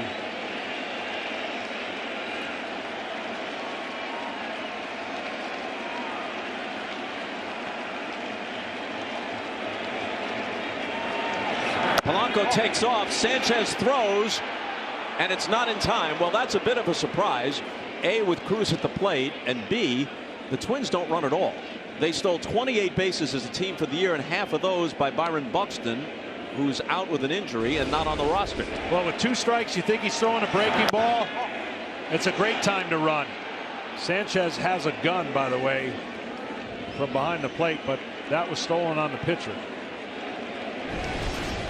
Well, those attempting to steal against Ottavino this year have been successful now, 16 out of 17 attempts. Go ahead run in scoring position. And the 1-2 swerves outside.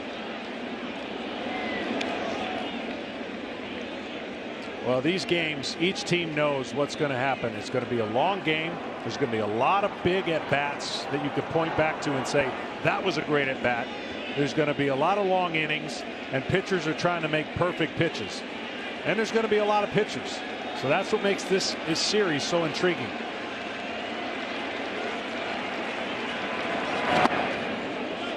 From 0-2 to a full count. Eddie Rosario would be next if Cruz keeps it going here in the 5th. So much like Polanco, got a chance to see a bunch of curveballs. Cruz swinging at the first and then seeing a bunch after. Will he try to surprise him with a fastball or go right back to that sweeping breaking ball?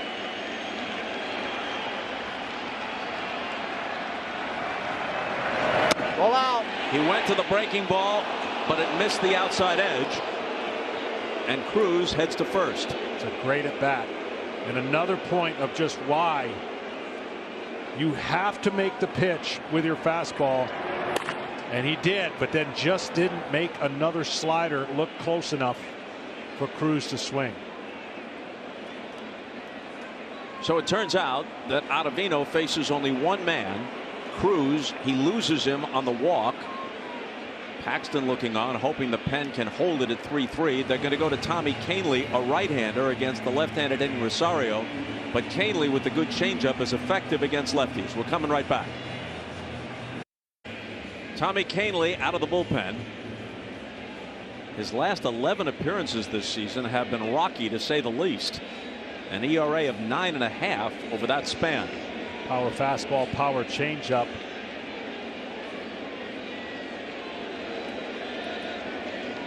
Rosario struck out twice against Paxton.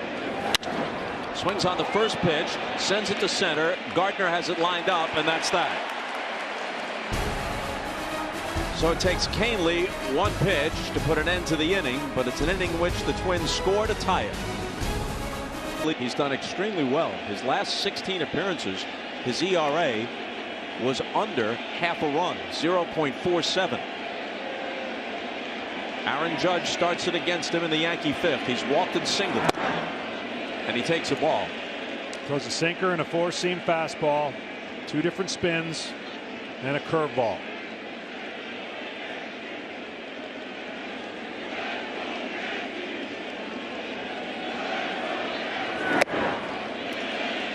One thing about the Yankees, they would love to have their formula bullpen when they've got the lead, but they still will take their chances saying our bullpen's better than yours.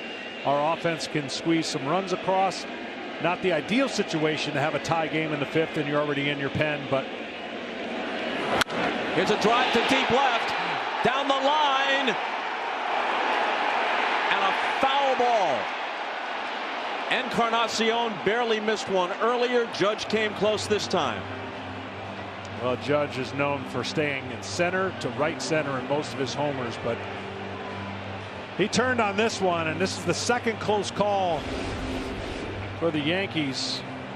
This big slugger's got the ability to hit it all over the place, but he likes to stay back and inside the ball, and you can see it hook just, I mean, it almost grazed the pole.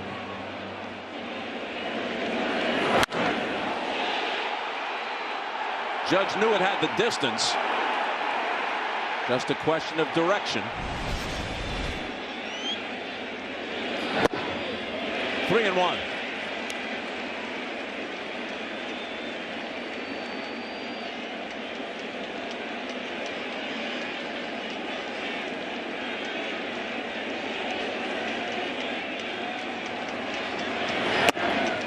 And he walks him to start the fifth. So it's a bullpen game now. Each starter, Paxton and Barrios, will get a no decision. Well, pitching out of the pen in the postseason in New York, a little more difficult than just pitching out of the pen anywhere else in the regular season. And it's going to be a test of both bullpens as this series plays on. And we're going to see they're not going to take many chances. If there's early signs of any kind of tension or uncharacteristic wildness, neither manager is going to take a chance and see if the guy can get it back on track. Gardner is struck out and lined out. Ball one. Much is made, and rightly so, of the Yankee bullpen because they have guys with long track records. But the Twins have patched together a very good bullpen, very good in the season's second half. Collectively, they've been in the top tier of team bullpens in the last 2.5, 3 months. Yeah, not a lot of people know about them. Under the radar success. Judge takes off for second as the ball skips away from Garber, and he makes it without a throw.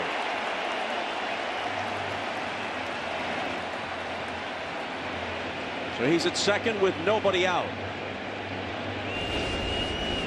So far, none of these pitches have gone close to the area that they want. And you just got to believe nerves is part of it. The lineup is part of it. And a good moment here by their pitching coach to go back and settle them out a little bit and give time for another guy. That's scored as a wild pitch. You've thrown to a lot of catchers. Wild pitch is probably the right call. On the other hand, a very accomplished catcher usually saves his pitcher the WP in that situation. Yes, he does. Quick break here. Hey, I'm Zach, CEO of Roman. Some health issues are tough to talk about.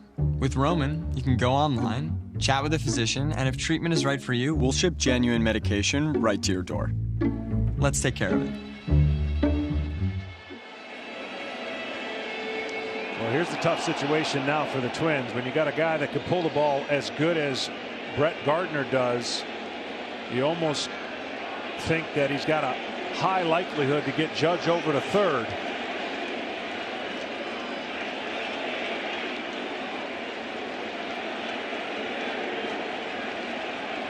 Sano, as you see, in close, as is Crone at the corners. Got him. And Gardner is hit by the pitch.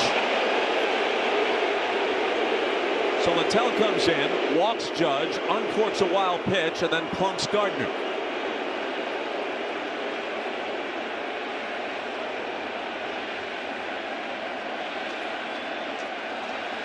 And they're going to find out if that reliever had enough time. Right now, it looks like Littell is Got him. way off of what he normally is, and that's going to be it for him.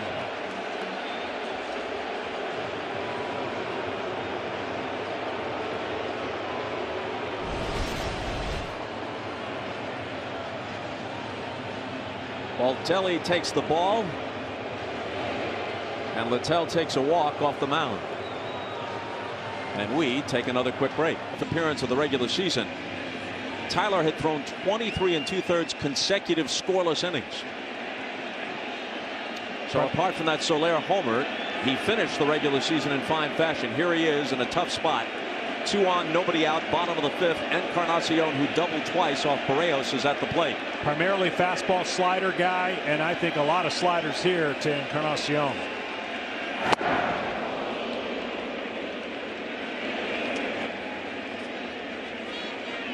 Occasional curveball, and he'll mix in very rarely the sinker. Definitely thinking strikeout, ground ball to short or left side, turn 2. And Encarnacion has been locked in so far tonight. Oh! A ball and a strike. 3 infielders on the left side against Encarnacion. Great fastball inside after throwing a slider away. Our graphic is incorrect. The count is now 0-2, and they've just corrected it. There you go. He chases it and strikes out. Outstanding job coming in a pressure situation. First and second, nobody out. And he went right to his best 2 pitches. You see the grip and see the spin. Started him with the breaking ball, went in with a fastball, locked him up, went right back out with a breaking ball. Look for the same kind of treatment.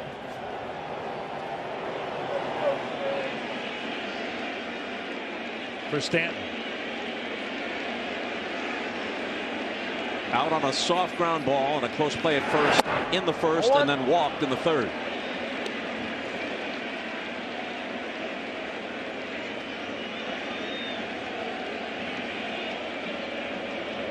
Stanton had a rough time in the division series against the Red Sox last October. Went just 4 for 18 with 6 strikeouts. And didn't have an RBI. Pitch right there, full swing. That's what I was saying going into this series, why I was looking forward to it, even as a pitcher. When you're talking about these kind of offenses, is not every guy that comes in the game may have his A stuff. And as a manager, you got to figure out who that guy is right away. Either get him in or get him out. And already both bullpens will factor in this one. So Stanton, and it may not be fair since he's coming off almost a season-long absence because of injury, nonetheless looking to make an impact and justify that very large contract this October with the Yanks.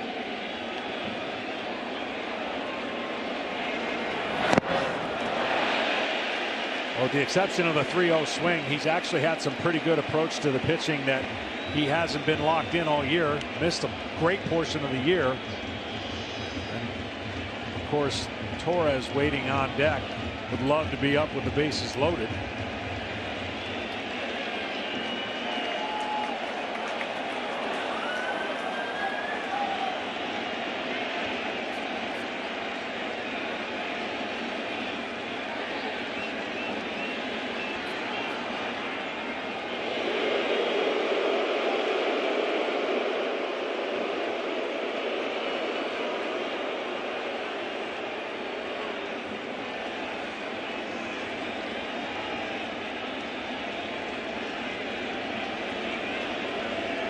Two on, one out of the 3-1 pitch. Loads him up.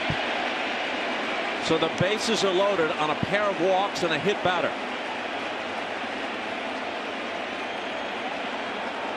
And it's another bases loaded spot for Gleyber Torres. If you're a Yankees fan, I think the right person's up right here. I mean, this kid has been ice water in his veins. You can get him out, but you better pitch him awfully tough.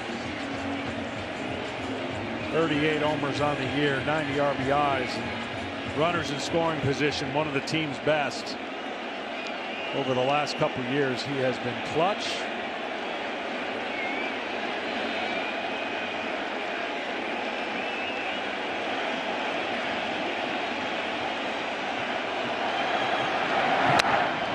Big cut, and he fouls it back. In the third inning, with the bases loaded and one out, and the Yankees down 2-1. Torres bounced to third. It could have been a double play. Sano went to a rise. They got the force on the throw to first. Cron couldn't handle it, and the ball skipped by him, and 2 runs scored.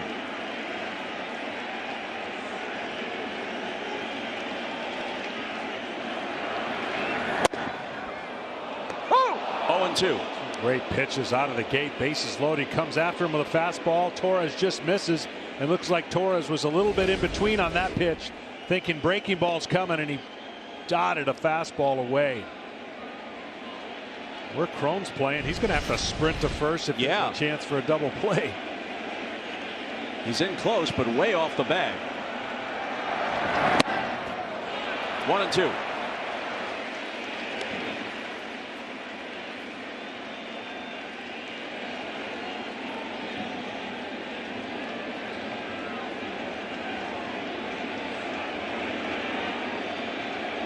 And with the rest of the infield aligned the way it is, it might be difficult to turn it in any case. Judge dancing down the line at third. Outside 2-2 to Torres. Well, a lot of these pitchers tonight have overthrown or overspin the breaking ball or fastball when they get to 2 strikes.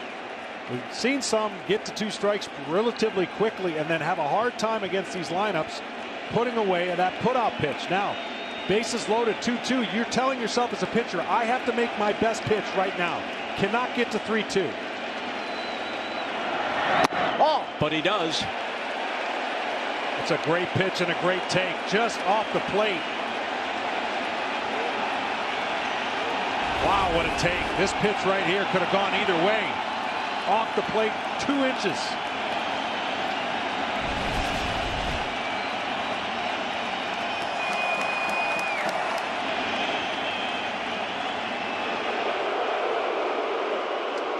If there's ever a time, as it takes so much guts to throw a front door slider, start the breaking ball in, he'll buckle, you get a called strike, but so difficult to do if you haven't done it most of the times during the year. Bases loaded, 1 out, and a little tap foul. You can already hear some people, maybe some of them back in Minnesota, saying, wait a minute, why so quick with the hook? Why do you go to your bullpen in the 5th? Barrios had not thrown that many pitches. You could have sent him back out. Of course, that's hindsight because they're in a jam here, but their relievers have not been effective to this point. Well, Barrios was struggling. He gave him everything he could. He was not getting his breaking ball over. He was flirting with danger each inning, so this bullpen's going to have to carry the rest of the way, and you got to tell yourself here, even if you walk him, It's better than making a terrible pitch and breaking the game open.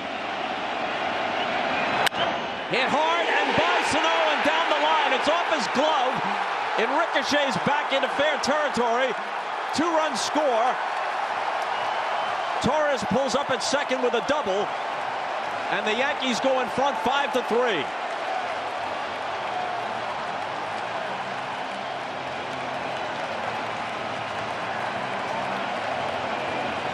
I'm telling you, that's why this kid has got ice water. That was such a great at-bat to get to 2 strikes with the bases loaded and then battle to a 3-2 count, foul off a pitcher's pitch, and then rifle a ball down the line.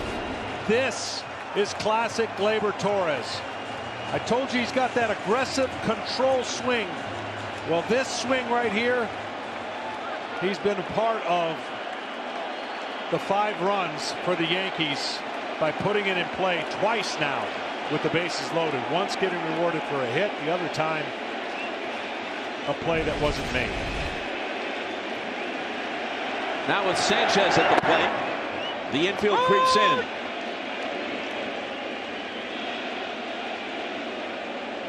I'd like to be a middle infielder with Sanchez. Played an exit velocity of about 115 off the bat if he catches one on the ground. Forget about middle infield. I'd like to be Sano at third base. All right, once again, 2 great pitches to get to an 0-2 count. You can't change your thought process and try to make even a better one, even though that's what the natural feeling for a lot of pitchers, especially this time of the year, is I got to make a better one. So I'm going to bounce this one away. With the count 0-2, Arise skips over from the first base side of second base to the left side. And Sanchez fouls it back. Just for the sake of argument, and I always defer to you on these things, Barrios did have a 1-2-3-4.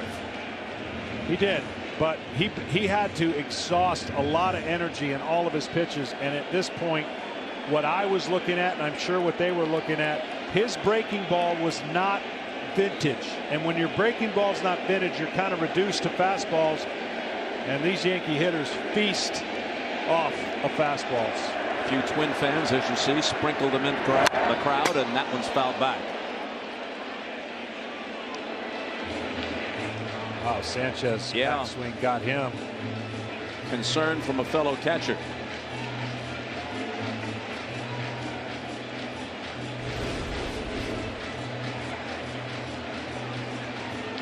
Wow. Actually, it was the second swing as he kind of drew the bat back. Recoil. Clipped him at the bottom of the mask. I would almost have to guarantee a slider here after 2 fastballs and 2 good swings by Sanchez. If you're reading those swings and you're trying to put together the plan here on 0-2, this should be a breaking ball.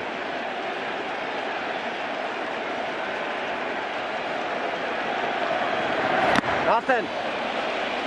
See how jumpy he was even to go after that pitch. So that tells you he's trying to get out in front. Timing of Gary Sanchez, when it's good, there's nobody better. But watch how jumpy he gets on that pitch. Just enough ability to keep his hands back.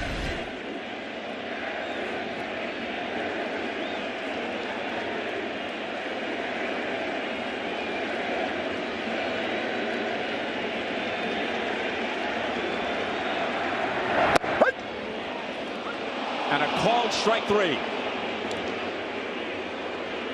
So Duffy gets a strikeout in a spot where he could use it.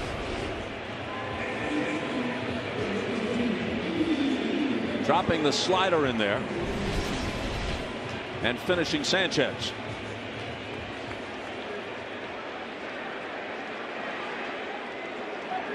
So now 2 on with 2 out and 2 runs home in the 5th. Up to Gregorius to try and add on.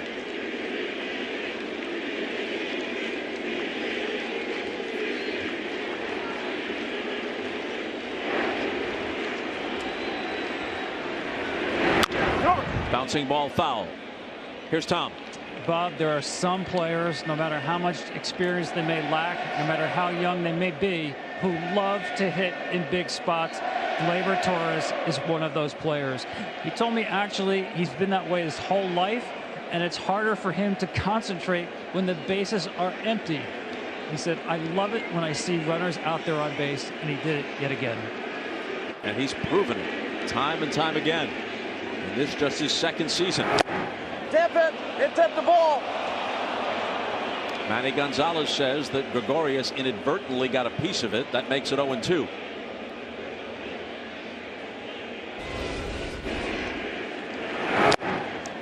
Even though we're only in the 5th inning, as you see that tip, it feels like we're in the 8th or 9th with as much traffic and really what the Yankees have left to throw out of the bullpen.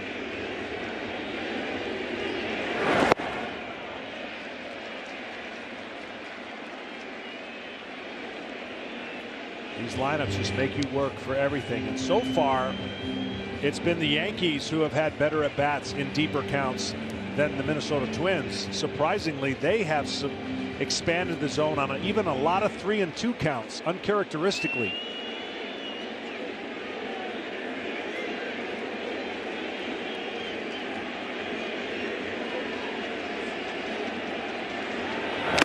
And Gregorius strikes out. So that does it for the Yanks in the 5th, but not before. They send 2 runs home and take a 5-3 lead. The Torres double off Sano's glove snapped the tie. Stays on the mound. Miguel Sano takes a strike. He's 0 for 2.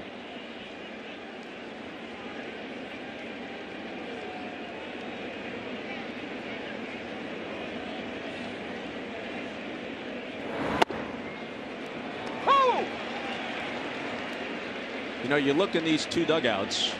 Rocco Baldelli, just 38, his first year as a big league manager. Aaron Boone in his 2nd season, and he wins 100 games yet again. These are 2 candidates for manager of the year, but so too is Kevin Cash in Tampa. A.J. Hinch is always a candidate, it seems. Fly ball to right. Judge goes back. Judge on the track at the wall with a leap, and it's out of here. That is the kind of ball. I mean, come on. That's Yankee Stadium, and they hit it to the right part of the field with the wind not as much a part of what batting practice was, but that's what Cano and that's what the Minnesota Twins can do at any point. Not begrudging him by any means. Not talking about a home run because the Twins happen to hit it. All around baseball. Yeah. You got big, strong guys, no question about it. Sano particularly. But an opposite field home run in this ballpark. Judge started out as if he had a beat on it. It just kept on going and was just beyond his leap, and it appeared into the first row of seats. Kepler will be aggressive on this first pitch. So it's a 5-4 game, and he takes ball 1. He's aggressive by nature, and you see this fastball. He just takes it the other way, and Judge, who was shading him over, had to get back, and more than likely would have had a chance at it if he could have got back there at his frame and got up over it. But the difference in this game so far has been the crooked numbers, and that's what I was saying in this series. Stay away from the crooked numbers. So far, the Twins have had single runs in each one of their innings, trail by 1. The Yankees have scored in 2 innings, but it's been a 3-spot and a 2-spot.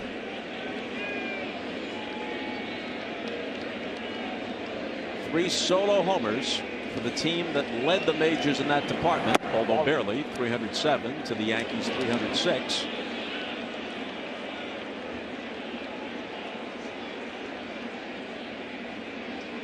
And it's again a 1-run game.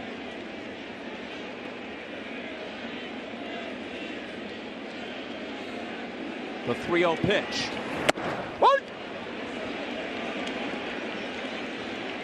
Well, the crooked numbers for the Yanks were aided by poor defensive play by the Twins and wildness from their bullpen. Yes, but a lot of stress that the hitters were putting on their bullpen and the pitchers throughout this game. And the Minnesota Twins have not been as good, disciplined, swinging at pitches out of the zone. Uncharacteristically, And the Yankees have not. They've had better takes. They've had better at-bats with runners on. Therefore, they have the lead by 1. The 3-2 pitch. And Kepler draws the walk.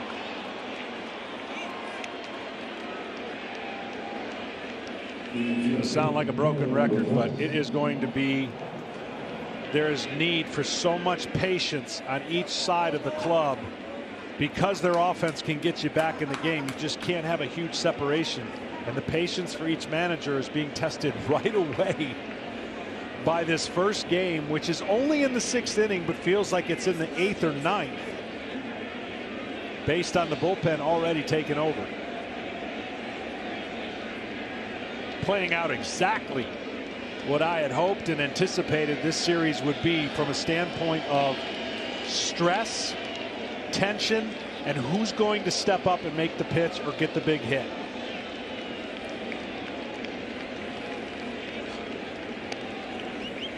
Because make no bones about it, the New York Yankees have all the pressure in the world.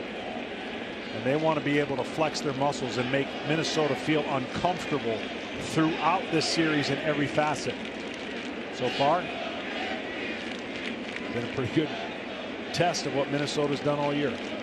Well, it may not be fair because of the gauntlet that any team has to run in modern baseball to go all the way through and win the World Series. But if it is World Series victory or bust for the Yankees, as Marwin Gonzalez steps in and swings and misses, they will very possibly have to go through 3 100-win teams to do it. They'd have to beat the Twins, quite possibly have to face and beat the Astros, and the Dodgers are favored to come out of the National League. And the Astros and Dodgers actually won a few more games than the Yankees did. It won't be easy. Starting with the Twins, who won't make it easy.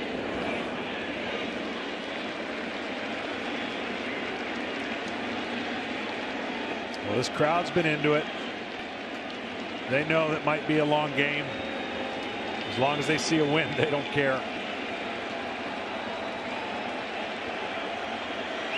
Started to mention earlier before Sano abruptly connected for the home run. We talk about manager of the year. Boone's going to get consideration. What he did amid all those injuries. Baldelli inherits a team 6 under. They win 101. He'll get consideration. Kevin Cash in Tampa. Bob Melvin with the A's. A.J. Hinch with the Astros. That'll be interesting. Gonzalez strikes out.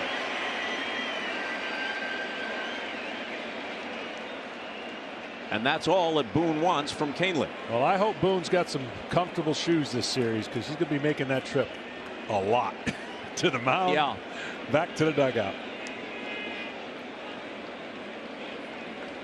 Well, we know he has bullpen depth. He may exhaust most of it tonight.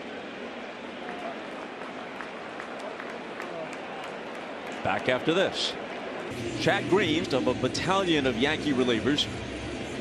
Over his final dozen appearances this year, spanning 20 2/3 innings, his ERA was 0.87. It's an electric fastball. When I say electric, it seems easy in his delivery, and it's by the hitter. He can throw primarily 80 to 90% fastballs. That's how good it is. C.J. Cron reached on an error and struck out. Sanchez pegs to first, trying to catch Kepler, but Max gets back. I never liked that. He did get the benefit of the call, but a lot of times a catcher can take a strike away by trying to get a runner out at first. And the umpire was able to still make that call.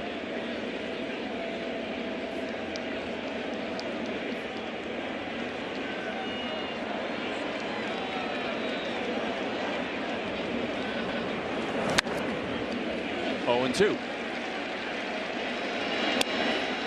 He has the kind of fastball that when you play catch with guys, sometimes you think you're going to catch the ball when the ball actually catches you, meaning it's heavy and late and it gets to your glove before you actually squeeze it. And that's the kind of fastball life that Chad Green has.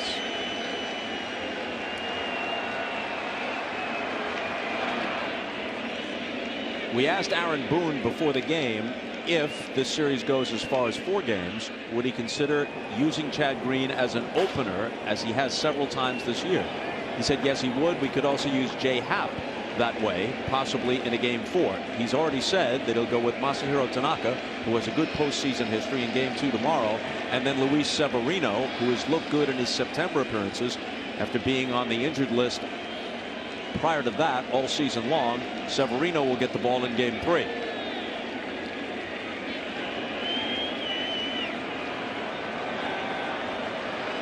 The 0-2 pitch.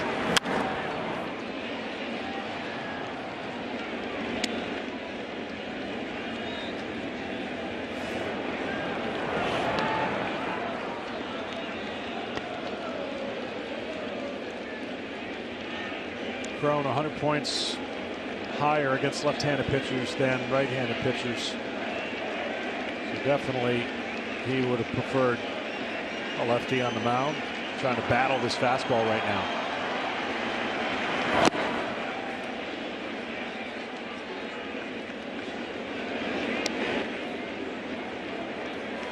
And there's the numbers. Even though he's had a little bit more power in the home run department versus right-handers, that's just by total chances. Sure.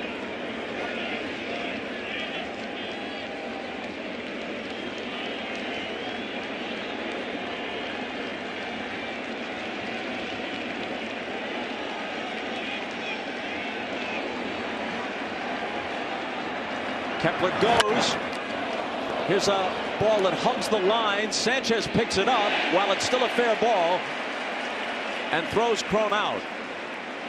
You know what, for Sanchez, all the grief he got last couple years about behind the plate, how big he is, and just his defensive lapses. This guy's a pretty good athlete and had a gun of an arm. And he gets on this ball and makes a throw to first that makes it seem kind of easy. He's a bigger catcher. He gets out of the crouch, watch him get down there, and then nonchalantly just fire one right on the line. He got that before the ball looked like it was going to stay fair.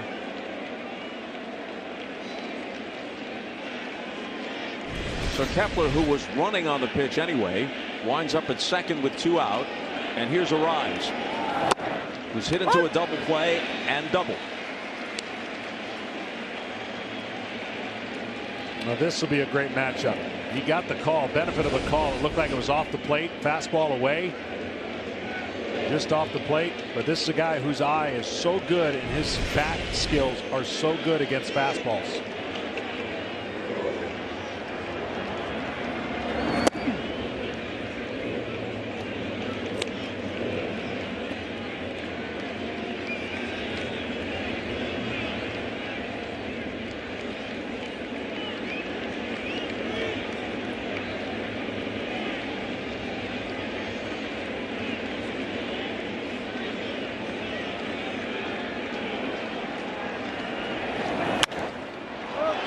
Pops it up.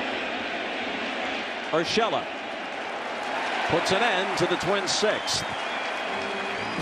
But they score on a leadoff homer by Sano, their 3rd solo homer of the game. And it's a 1-run game as the Yankees come up in the bottom half of the 6th.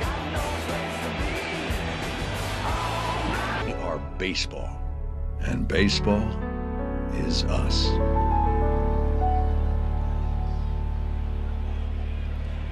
The voice of the great actor Bryan Cranston, who's also a great baseball fan, as we welcome you back to the Doosan ALDS telecast on MLB Network. Bottom of the 6th, Gio Urshela, who's 0 for 2, against the 4th Twins pitcher, Cody Stashak. Basically 2 pitches. Fastball, slider.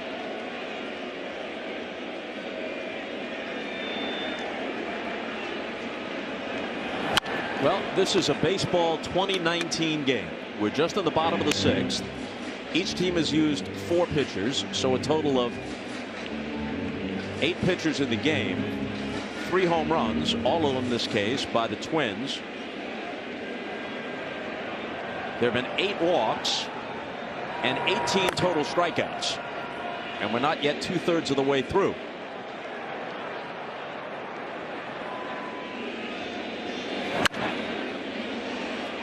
One and 2 to Urshela.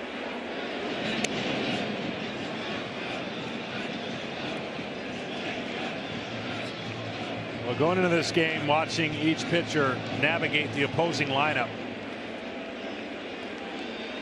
Even though Paxton gave up the homers, he was in more control with his stuff than Berríos was. And of course, some of the guys who come out of the pen for the Twins. A drive to center. Kepler chases Rosario off and makes the catch. Coming up after this game, you can watch Game 2 of the NLDS presented by UTS. It's the Nationals and the Dodgers with LA up a game. That's on TBS. It says here right after our game here on MLB Network, but we know that these games overlap. 4 games today. I think enjoy them all on your various devices. Here's LeMahieu. Struck out twice, and in between had a bloop single.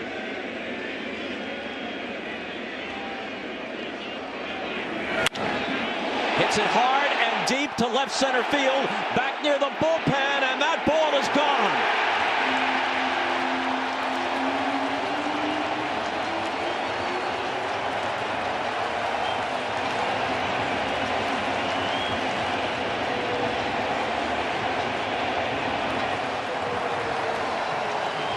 He had a career-high 26 in the regular season. First for the Yankees in this postseason. And a little breathing room as they go up 2 again at 6-4. Loves the first pitch, as I mentioned. He was 462 coming into it. Jumped all over that first pitch. And hit it to a deeper part of the ballpark. And another 2-run lead again for the Yankees.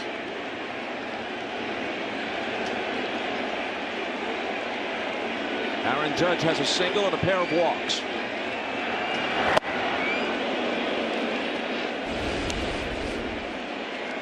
First pitch fastball, middle of the plate, and he did not miss it.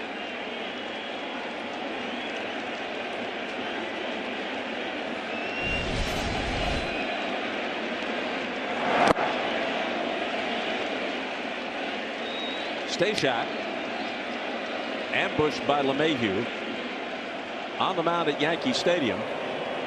A New York area guy, grew up in New Jersey, attended St. John's, now a member of the opposition.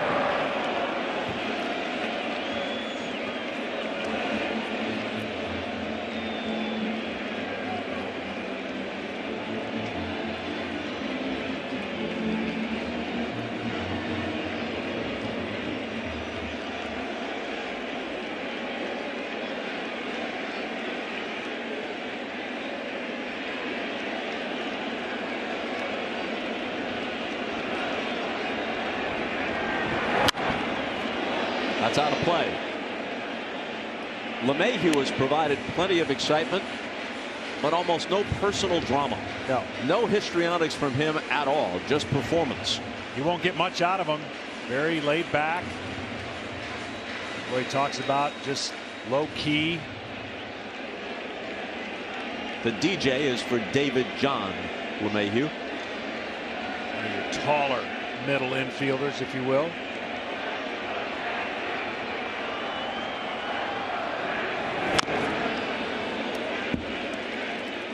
He's 6'4". Of course, he's at a corner spot now, and sometimes he plays third base as well. But second base, if you have to pick a primary position for him, second base is it. But his versatility has allowed the Yankees to make good use of their roster, and also gives them at present their best defensive alignment, his error tonight notwithstanding, with him at first base.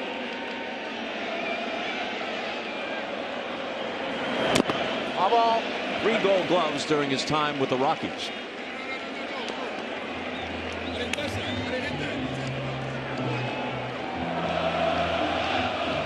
Judge is saying he didn't even touch that ball. You heard the click, and the home plate umpire said that was a foul ball. Let's take a look. I think he hit the plate, or he hit his shin guard actually, and not the bat. The umpire just heard the click and assumed that Judge foul tipped it. It pretty clearly did not hit the bag. Now you hear the sound. You can understand why he thought that might have been confusing. And you can hear Gonzalez say foul ball.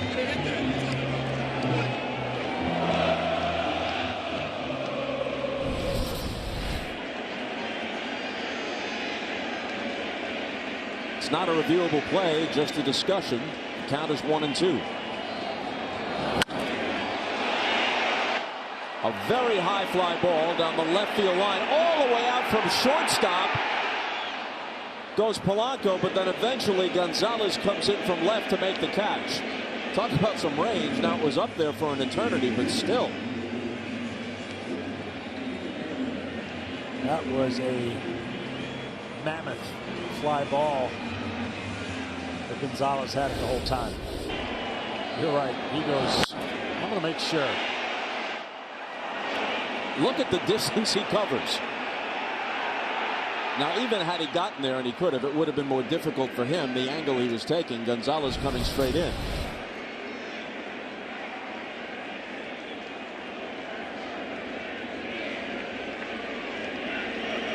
So 2 out, nobody on. A run home on the LeMahieu homer, and here's Gardner. A strike at the letters.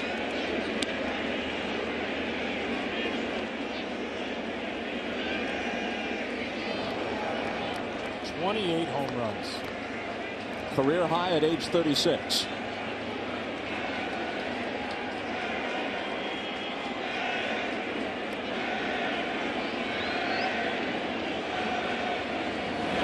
Gardner drives one to deep right field. This one is on its way. This one is gone. Almost on cue.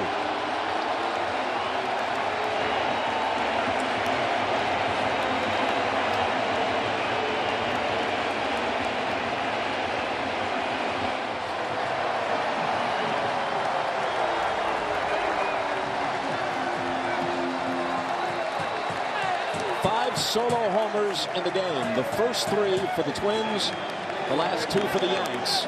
7-4 New York. That's classic Gardner. He's got that sweet spot inner third. If it isn't down at his shoe tops and it stays about his knees.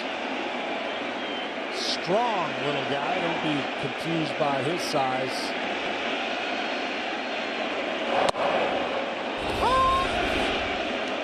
Get on the side of that breaking ball. It doesn't have the tilt that he wanted. It stays middle third, and it is disappearing.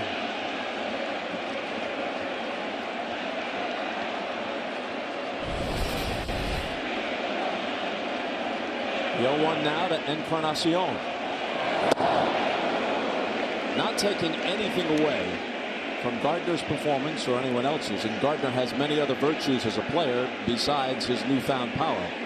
But there were 129 players in the big leagues who had 20 or more home runs.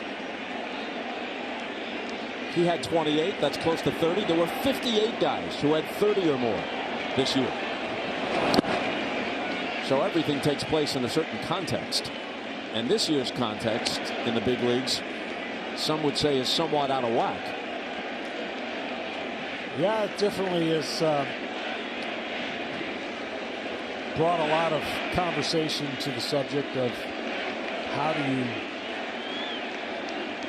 look into the future and rate a player. The 1-2 from Stashak. Fouled off. Oh, another crooked number again. Each scoring opportunity for the Twins come in 4 innings, but only 1, and that's how you got to do it. That's how you are going to win this series, is the team that has the ability to throw up crooked numbers. And the Yankees 3 different innings now.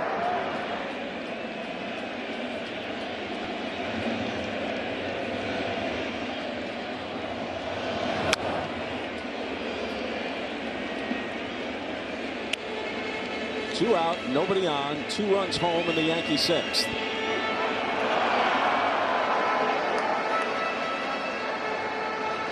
On homers by 2 guys who realized career highs this season, LeMahieu and Gardner.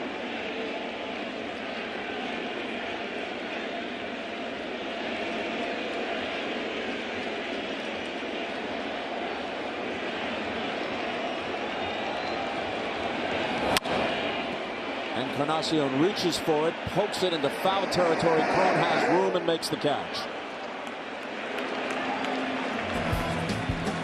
That closes out the 6th, but not before the Yankees tack on 2 on the homers from LeMahieu and Gardner. And after 6, it's 7-4 New York.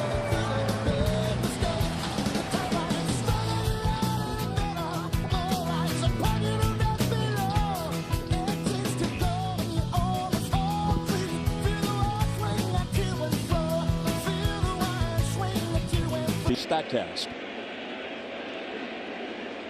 Empire State Building, in the middle of the Friday night New York skyline.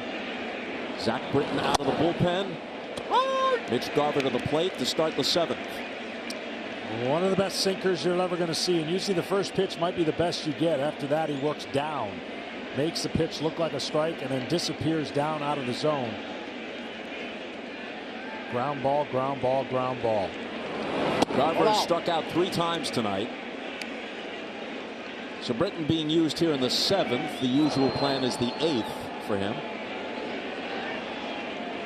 The 5th Yankee pitcher. Twins have used 4.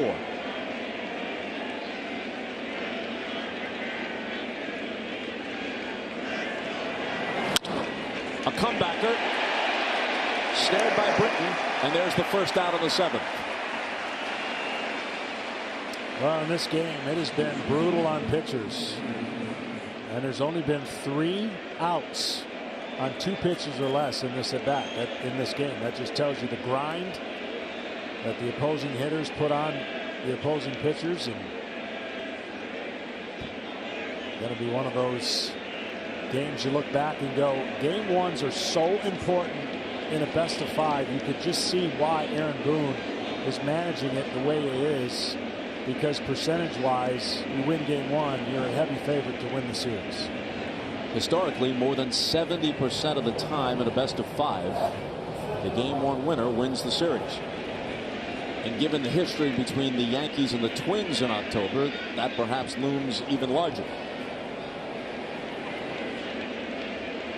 Polanco started the scoring as the second batter in the game by homering off Paxton in the 1st.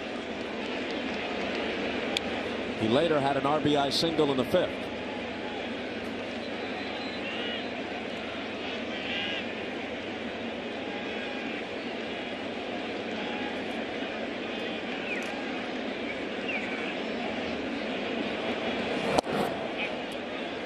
Looking at Rocco Baldelli, here's something interesting.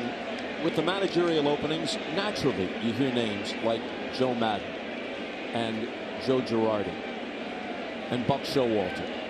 They have resumes and they'll be looked at closely, and it wouldn't be surprising to see all 3 of them wind up in the dugout somewhere in 2020. But 7 of the 8 surviving teams in the playoffs have managers who are managing their first team.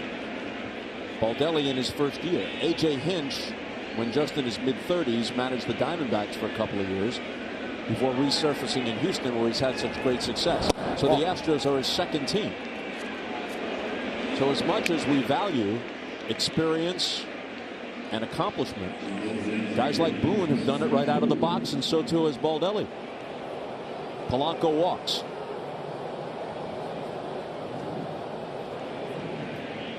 Baldelli will even tell you he's learning as the year goes on, and certainly been a great conduit from management down to the players, and spreading a message that the locker room, all the players understand, and bought in quickly and had a fantastic year to boot.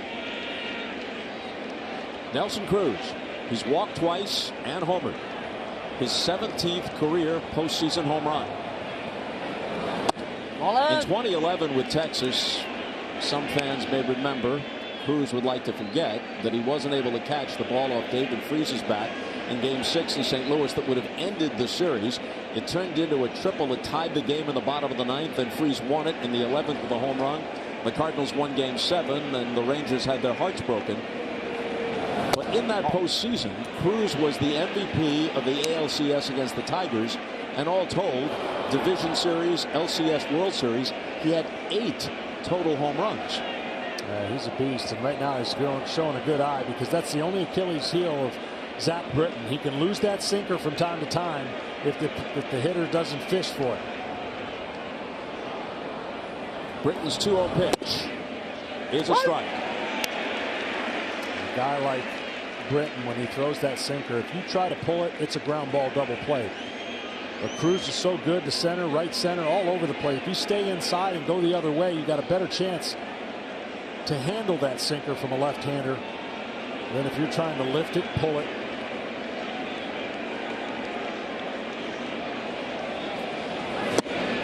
Two and two.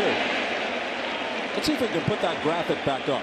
Ruth and Gehrig at the top when it comes to postseason slugging percentage. No surprise, Murderers Row Yankees.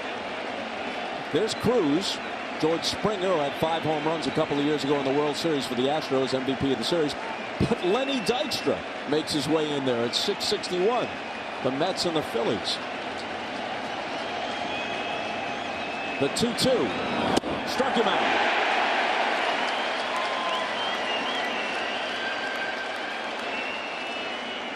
Cruz would like to have that 2-0 pitch back. That was the best pitch, and he ended up taking it. And then a good breaking ball with 2 strikes gets under the barrel of Nelson Cruz. This is a really good. Look how it splits the plate and gets in the bottom corner. And that's how you got to get the breaking ball. When you're sitting on a sinker and you have to wait longer, you can't wait that long for a breaking ball. And you're inevitably out in front.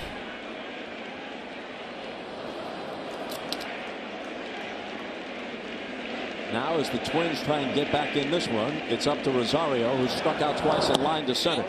The ball gets away from Sanchez, and Polanco moves up to second. That was a late call on a swing after he said ball. Rosario's trying to figure it out himself. Well, they checked down at third in all likelihood. That's what happened. Oh, okay. There we go. Still doesn't believe it either way. And Sanchez is charged with a pass ball on the play.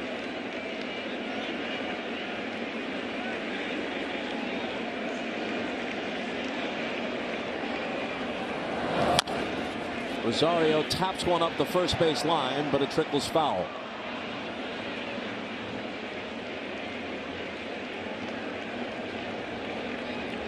Zach Britton has allowed only 3 home runs this year, and 2 of them came against the Twins.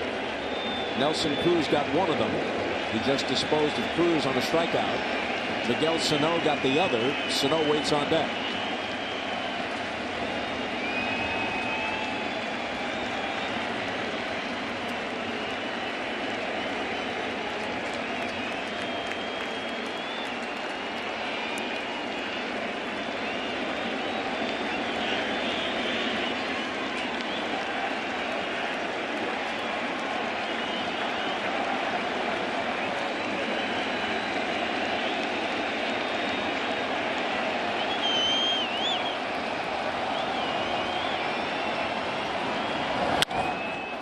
This ball is hit hard to right, and Judge tracks it down with a dive.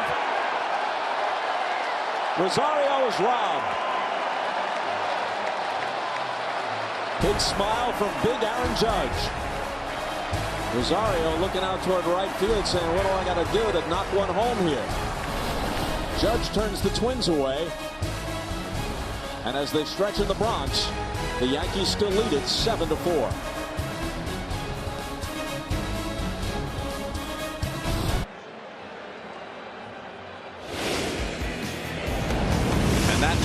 Is this DJ LeMahieu home run. Hammered into the bullpen in left center. And followed by this one off the bat of Brett Gardner. Deep into the seats and right.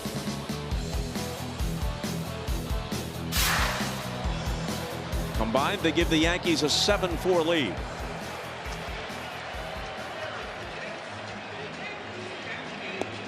Neither starter will be involved in the decision. It was 3-3 when their night's work was completed. Now Kyle Gibson appears out of the bullpen for the Twins. And if my calculations are correct, we've now seen 10 pitchers in this game. But there's only one, Tom Verducci. Thanks, Bob. You know, this game did turn when Rocco Baldelli, managing his first postseason game, chose to take Jose Barrios out of the game after the Twins tied the game. That decision was made only after the game was tied. Now, he went to a bullpen. He brought in 3 relief pitchers, all making their postseason debut. First appearance in the postseason. It's tough on this stage here in Yankee Stadium. It's the fewest pitches Barrios has thrown in 3 months, going back to July. Barrios has never had much success at Yankee Stadium. His record was 0-3 here, including a loss in the wild card game in 2017. Coming in tonight, a no decision for him in this one. Now he's a spectator as Gibson takes to the mound against Stanton, who was grounded out and walked twice. You know, Barrios, a couple of days ago, press conference before this start, tried to assure everybody that he wasn't experiencing butterflies. He walked into the press conference. There was a trash can next to the podium, and he feigned getting sick into the trash can like he was throwing up, like his stomach was in knots, and then he just smiled at everybody and said, no, I'm cool. It's all good. Well, he would have liked to have been a little sharper, I can tell you that. And certainly he's hoping for another opportunity to pitch, whether that's game 4 or game 5.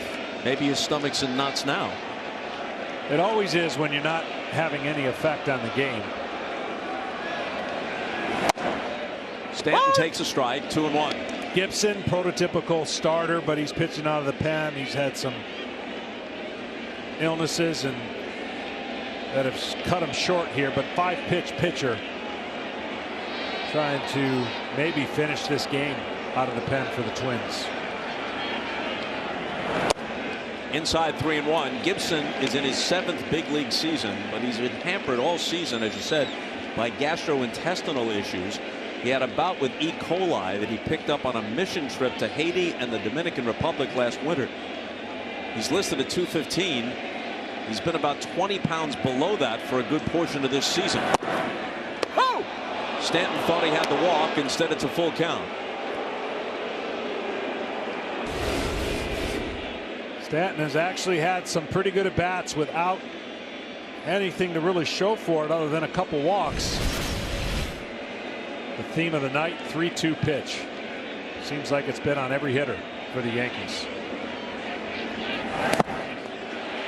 And now Stanton will take a stroll.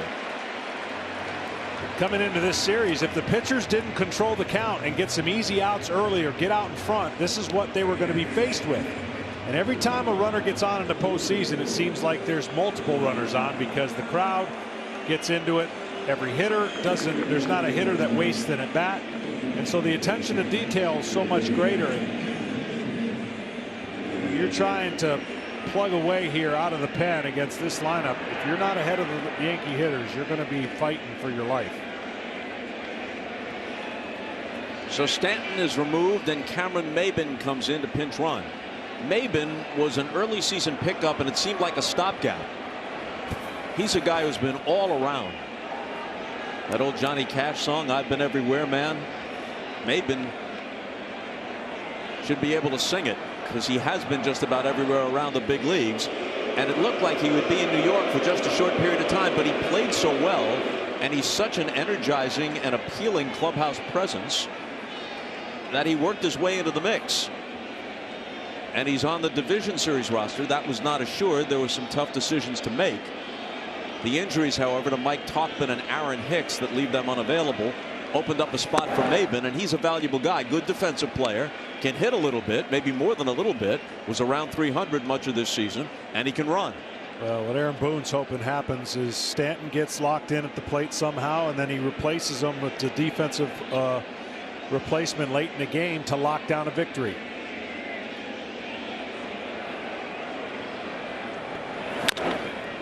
Maybin has stolen 9 bases this year.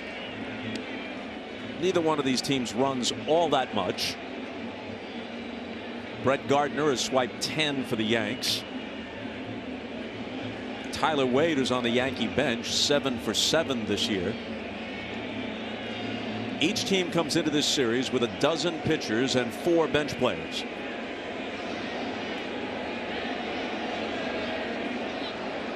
Those numbers change a bit if you're talking about a National League series, of course. Well, the best at bat of the night goes to Mr. Torres. In the 5th inning, after getting down 0-2, he worked it to 3-2 and hit a missile down the line. Broke this game open. He was also responsible for 2 other runs by putting the ball in play again with runners on base, and really has helped contribute to about 4 of these runs for the Yankees. What an at bat after being down 0-2 with the bases loaded.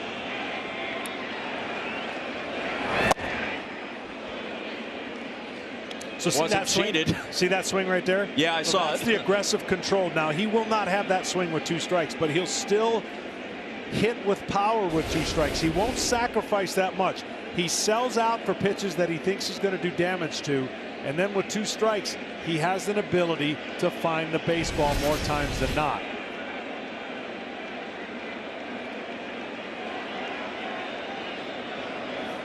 There goes Maben.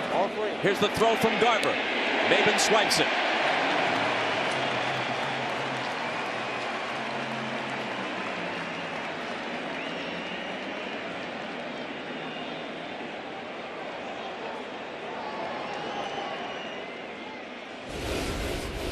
Well, the tag's going to be on the feet or the legs because the throw takes him that way. The Twins were just checking to see if there was a chance that they got him on the leg before the hand, but don't think so. The Javi Baez. Quick hands, quick swipe tag. Nobody quite like Baez when it comes to that. So Maben steals a bag. And here's the 3-2 pitch to Torres. Walked him. 2 walks and a stolen base in the bottom of the 7th. A reminder, tomorrow the Doosan American League Division Series continues with Game 2. The action starts at 5 Eastern with the next round of the Twins-Yankees series on FS1. You'll have it with Joe Davis tomorrow. Then at 9 Eastern time, it's the Rays and the Astros, also on FS1.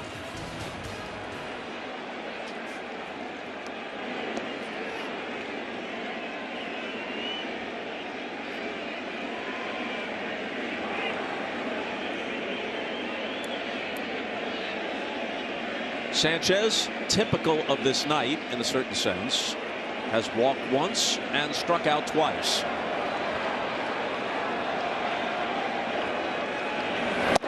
This is in many ways a prototypical 2019 baseball game. We're in the 7th. There have been 10 pitchers, 5 for each side. There have been 19 strikeouts, 11 walks, 5 homers. And a lot of deep counts. Yep. Even if you don't strike out, you don't walk, almost by definition, going to go deep into the count.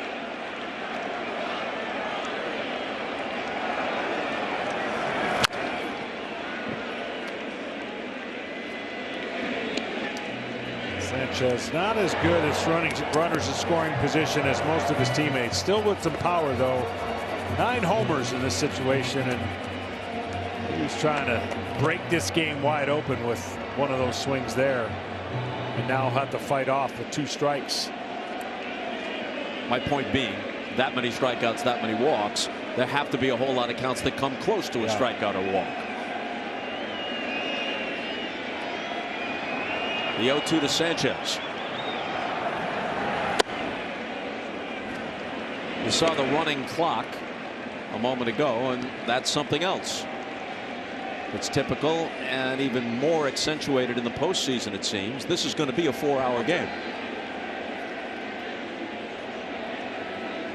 Most of these games in this particular series should align themselves along that line.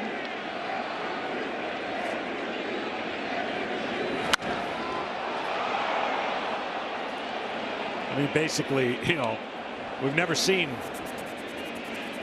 two teams in the postseason with this many home runs, obviously setting a franchise and all-time records. So it comes with pitchers trying to tiptoe through certain counts and certain hitters and trying to make the perfect pitch all the time. That is tough to do. The home run record overall wasn't just broken, it was shattered. The previous record, set only 2 years ago, for most total homers in the majors was exceeded this year by 668 home runs. Sanchez is gone. In this inning, 2 walks and a strikeout. So the previous record was 267, set by the Yankees just a year ago. 4 teams, as you see, all of them still alive in the playoffs, all of them 100-win teams, moved past that record. And for the umpteenth time in a row, the strikeout record for a season was broken once more.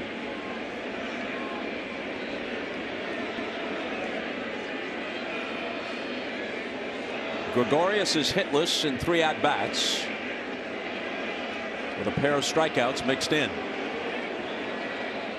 Well, it may take a while, but the trends are going to slowly turn back.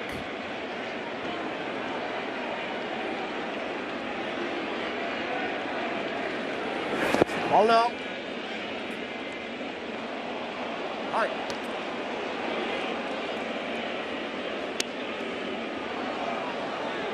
Lance Barksdale down at third.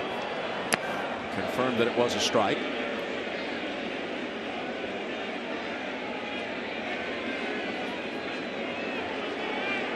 And there's a dad suppressing a yawn, explaining to his son, we're guessing, that he tried to check his swing, but he couldn't quite.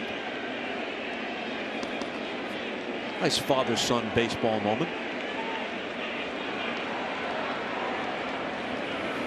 Even as the hour grows late.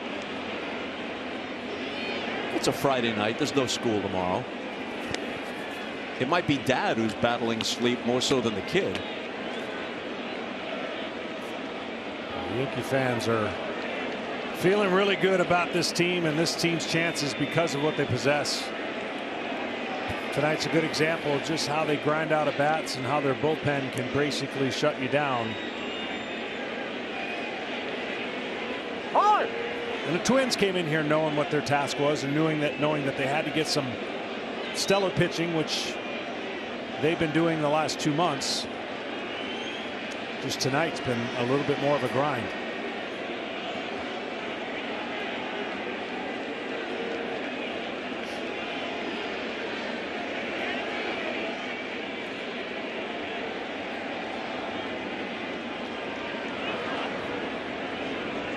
Finally, the 0-2 pitch.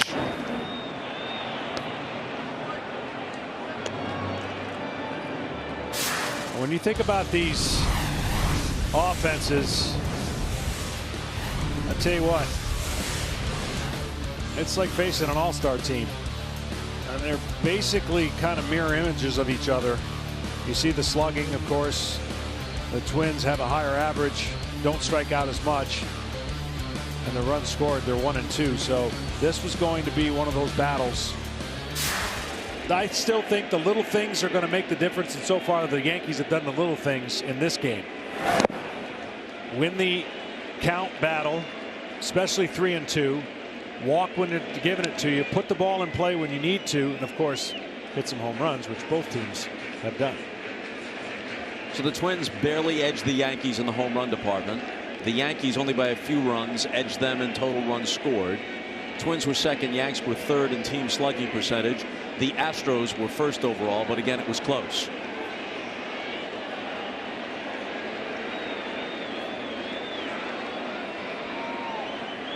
Gibson's 1-2 to Didi. Maben takes off. And it's going to be a double steal.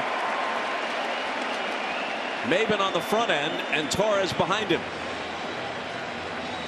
Meanwhile, Gregorius took ball 2.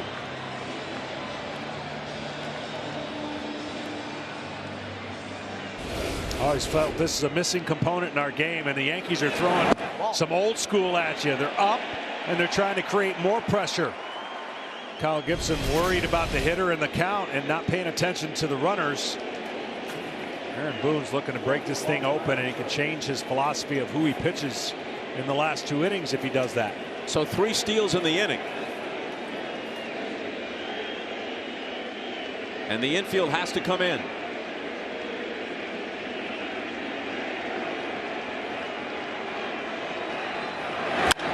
Gregorius trying to flick one the other way, and it's foul.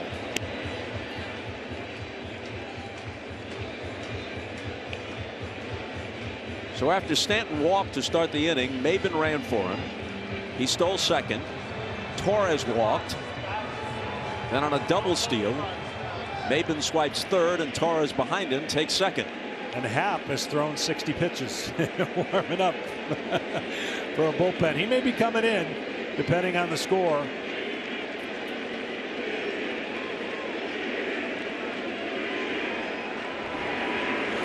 Oh no. Did he check? He did.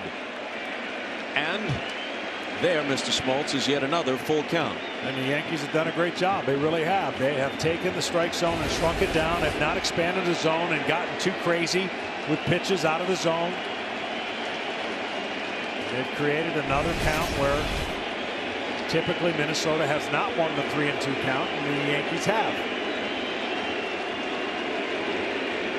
Urshela is on deck. And the 3-2. The bases are loaded. On 3 walks.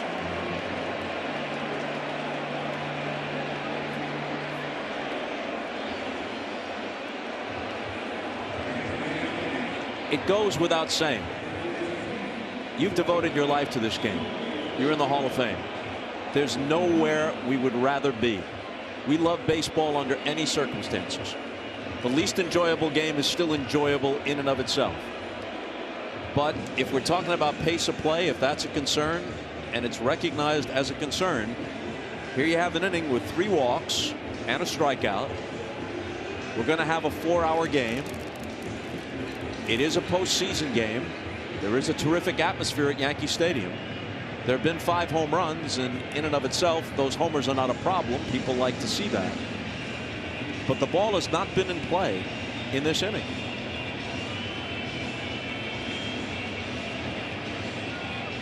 Well, the one thing right now that Rocco Baldelli is hoping that Gibson can finish this game without it getting blown open.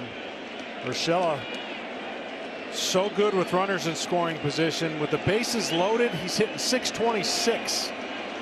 Yikes. So he kind of likes this situation. Pressure on the defense. The infield's in. And pressure obviously on Kyle Gibson.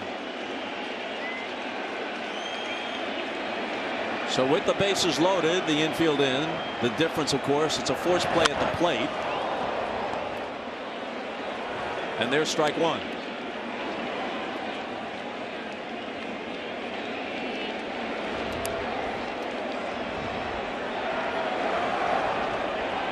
There are always subplots. If the Yankees should bust the game open, that changes the way each team would approach its bullpen usage the rest of the game, at least potentially.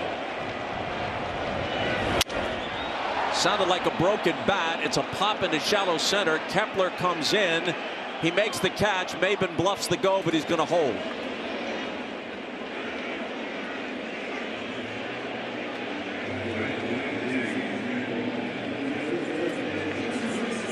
Great pitch there. He jammed him, broke his bat, and just couldn't get it far enough to have the speed on third base. Score. Gets that 2-seamer in. You could see Urshela in his own mind trying to do the math. Is it far enough? Is it far enough? And of course, even Maben can't score on this one. But here comes LeMahieu, who's .389 with runners in scoring position, led the majors. 2 for 4 tonight. A bloop single and a long home run. Strike 1.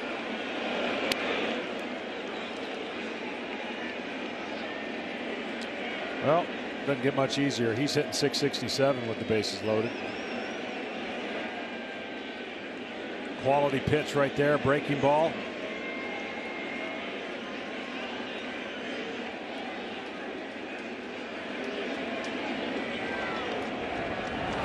Nothing. A ball and a strike.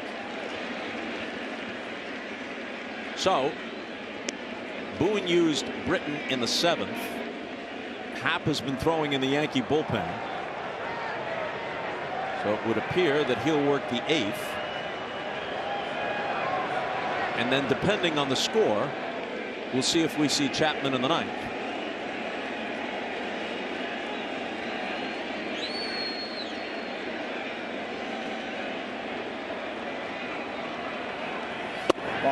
Ball high, 2-1. Well, top of the order for the Yankees has done a great job. Their result of that has scored all 7 runs.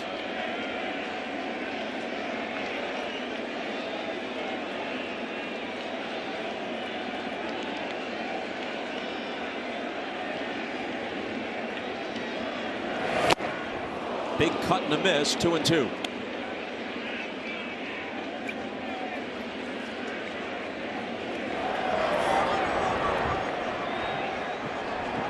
Maben is at third. Torres is at second. Gregorius is at first. Bottom of the 7th, 7-4 Yankees. Bases loaded, 2 outs, and a 2-2 pitch coming to LeMahieu. Gibson's got his sign from Garver.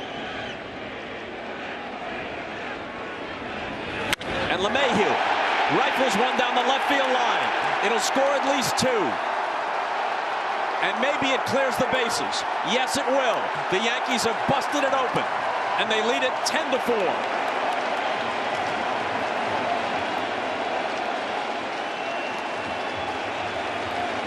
What did we say about LeMahieu with runners in scoring position?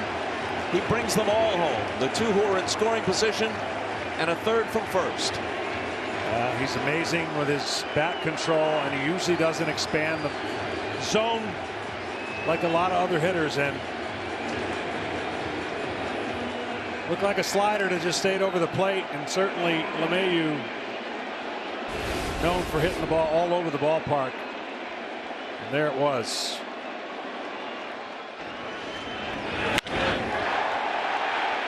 He just whacks that one. One hop up against the wall. Everybody scores. Phil Nevin waving everybody home. Didi slides across, didn't have to slide. That was the 10th run. Judge swings and misses, and Gibson stays in to absorb the innings, if nothing else, along with some damage to his postseason ERA. Phil Nevin was aggressive, and with 2 outs sent Didi. If they'd have made that relay, it would have been close, but the short hop allowed Didi to score easily. And another crooked inning for the New York Yankees. Judge lost one to shallow center. Kepler moves under it, but the damage has been done. The Yankees throw 3 more on the board in the 7th. And as we go to the 8th, they lead it by 6. Cranston, and things for the Twins at Yankee Stadium tonight. Down 10-4 as the trend against the Yankees continue. Maben, who ran for Stanton as expected, stays in the game and plays left field. Jay Happ is the new pitcher. 36-year-old lefty in his 13th big league season. Had not been having such a good year. ERA around 5.5 through August. But in 5 games, 4 of them starts in September, his ERA was under 2. Yeah, he started clicking at the right time and started getting going again for the Yankees, used here out of the pen. Well, and this will be true of a number of teams, maybe especially true of the Yankees, and perhaps throw the Rays into that mix. But in any case, different usage of your pitching staff overall, not just the guys who you think of as relievers when it comes to October. Alex Cora did it last year along the way to a world championship with the Red Sox. So guys who nominally are starters can be used in a variety of roles. Bring guys back in important games on 2 days rest who have been starters earlier in a series. Use them for a couple of innings. It's likely that in game 4 it'll be some kind of mix and match thing for Aaron Boone if there is a game 4. As Sano strikes out to start the Minnesota 8th. Boone has already announced that it's Tanaka tomorrow and Severino in game 3. If there is a game 4, it could be some kind of combined bullpen game from the outset. Well, gaining Severino helps their chances. Losing Herman, maybe not quite as bad, but certainly you don't want to lose a quality pitcher like that in the postseason. Had a fantastic year. He was 18-4 and then involved in a domestic violence incident, and he has been suspended. Meanwhile, the former Yankee Michael Pineda, who nominally was the 3rd starter for the Twins, he got busted for PED use, so he's not available in this postseason either. Hello. Kepler's 0 for 2 with a walk.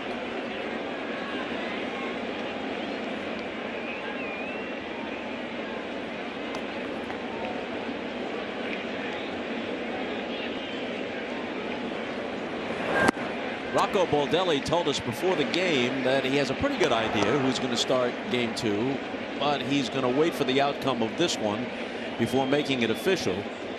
It'll be either Jake Odorizzi, who made the All-Star team, as did tonight's starter Jose Barrios, or Randy Dobnak, who is an incredible story.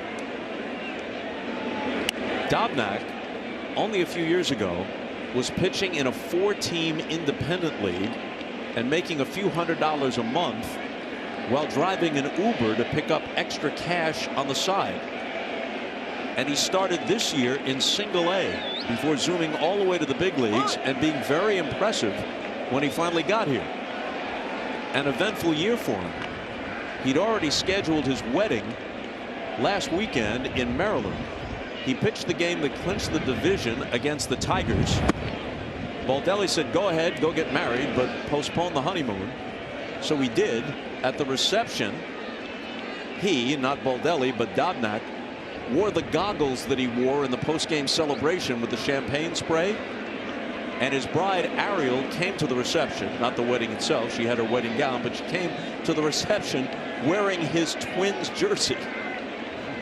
And now here he is back for October baseball, and he's going to start either tomorrow or Monday in Minneapolis.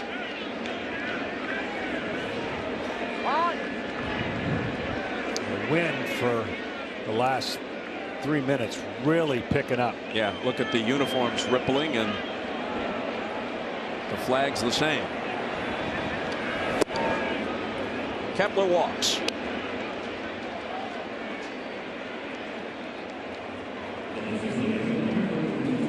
Coming up after this game, game 2 of the NLDS between the Nationals and the Dodgers, presented by Utz, and that's on TBS.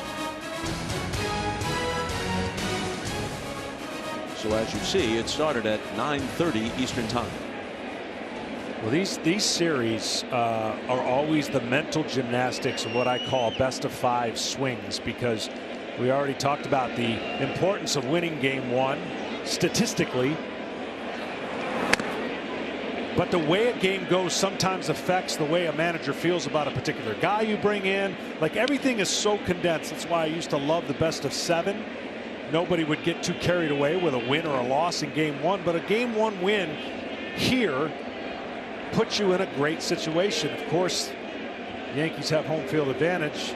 You got to take care of home field, which they've done at a great clip, by the way, on the year. Perhaps 1-0 pitch to Marwin Gonzalez, misses.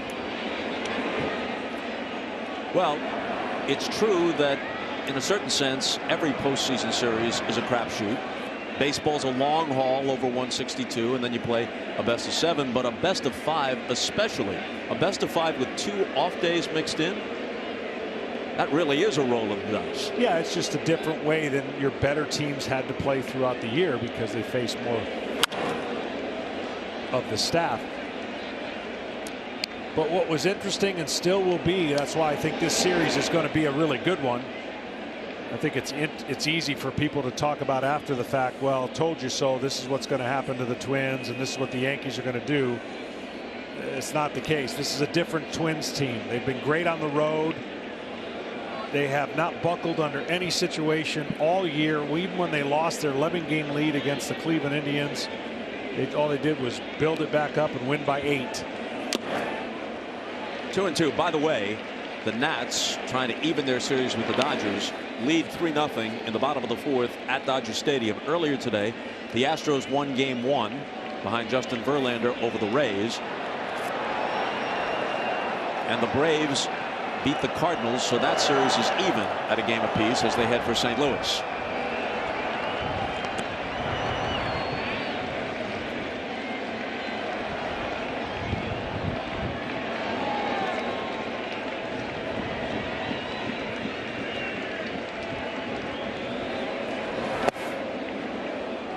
There's your full count yet again.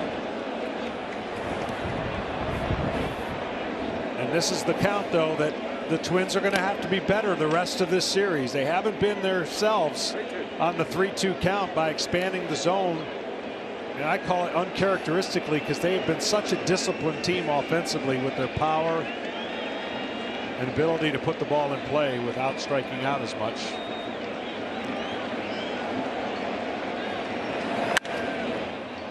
High in the air down the left field line. Maben over for a look, and it's well out of play. In that Braves-Cardinals game, which we mentioned a moment ago, Mike Fultonavich, for your old Braves team, outpitched Jack Flaherty, and just about nobody has done that over the last few months. Flaherty has been all but invincible for the Cardinals. Cardinals won a wild and exciting game last night. Braves evened the issue today, so now that becomes a best 2 out of 3 as they go to St. Louis. Another 3-2 to Gonzalez. Diving is Gregorius, but he can't get it. It's a base hit. Kepler to second, 2 on with 1 out.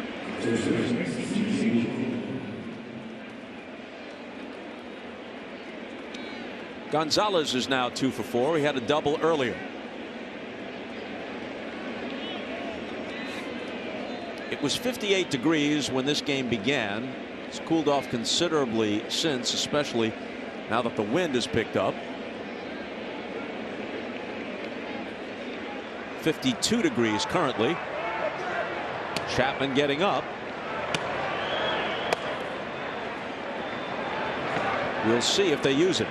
Takes that weighted ball and chucks it like it's nothing. C.J. Cron lifts it to right. Judge glides toward the line and makes the catch for the second out. Kepler tags and takes third.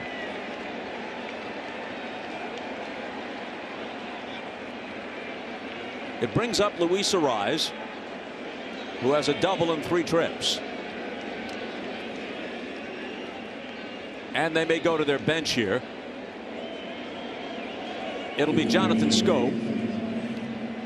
Ariz started against the left-hander Paxton, but in this case with the lefty Happ on the mound. Baldelli decides he might as well get Scope in at bat, so Scope will bat for Ariz. It's Rothschild rather than Boone going to the mound.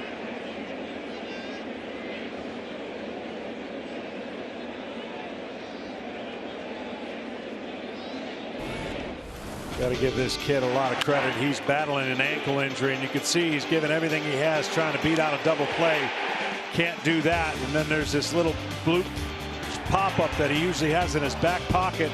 And then this double play that he isn't able to turn. Not so much his fault there, but you just wonder how much that ankle gave him the confidence to do the little things that he does so well.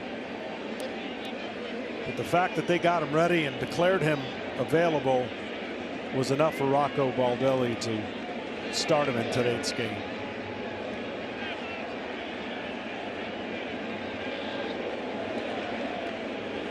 Scope pinch hits for him. Jonathan, one of 8 Twins with more than 20 home runs this year.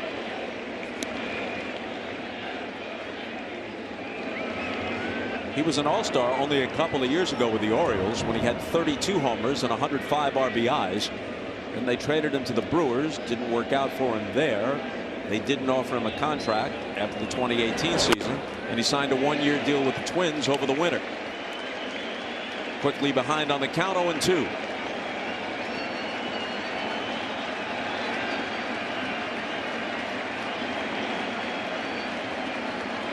Two on, two out, and the Twins down by 6.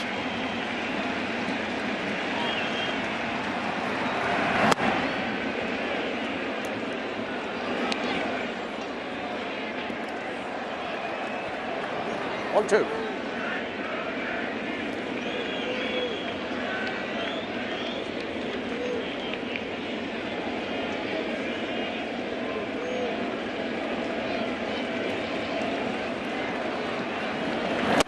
Struck him out with some high heat.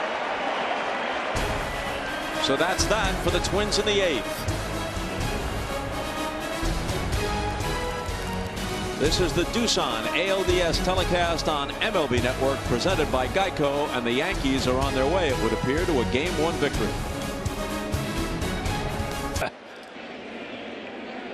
Here's an interesting young man, 21-year-old Brewster Gratterall.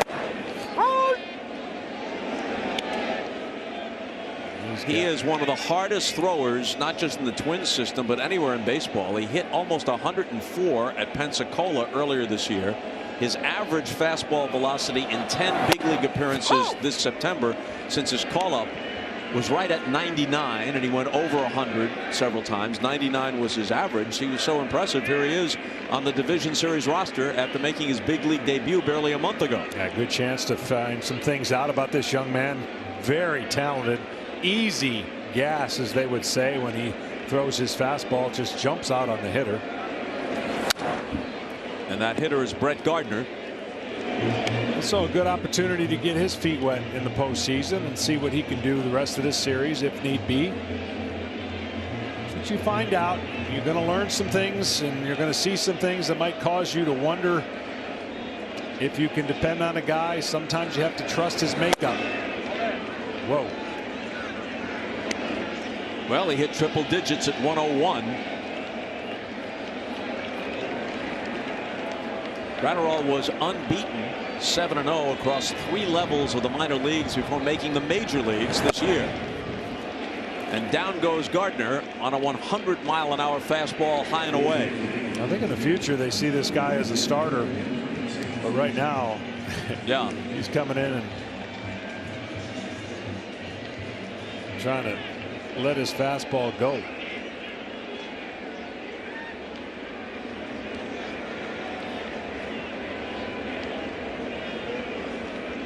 Up comes Encarnacion. Had a pair of doubles earlier in the game, one of which produced a run.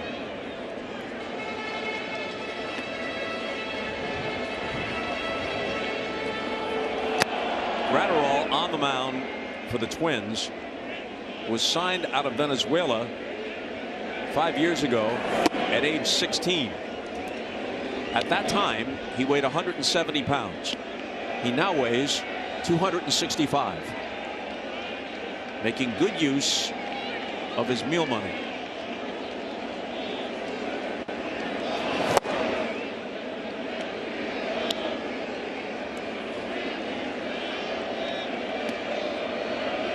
Well, you knew there'd be some guys in there for the Twins getting their first look at postseason, and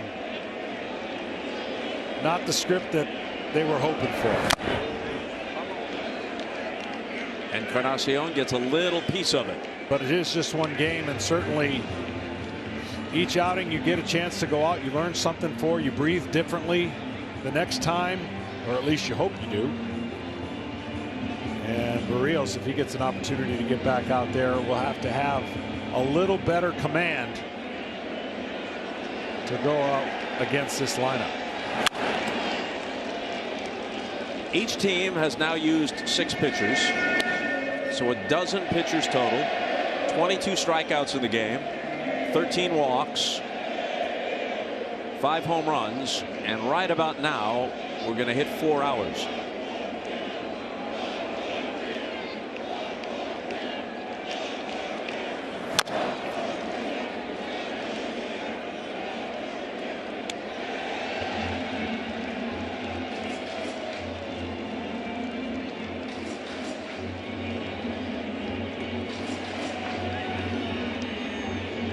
need to update the strikeout total. Gardner struck out a moment ago. That made it 23. For those of you keeping track, I have to, you don't.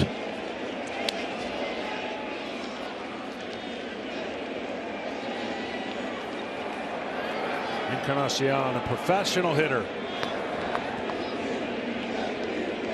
And as he ages, he has not lost his bat speed. Doesn't hit for average, but always plenty of power. 244 between the Mariners and Yanks. 34 combined home runs. He knocked in 86 this year, but missed time, both with a strained oblique most recently and earlier with a fractured wrist. Over the last 8 seasons, he's topped 30 homers every time, and 6 times he's topped 100 RBIs.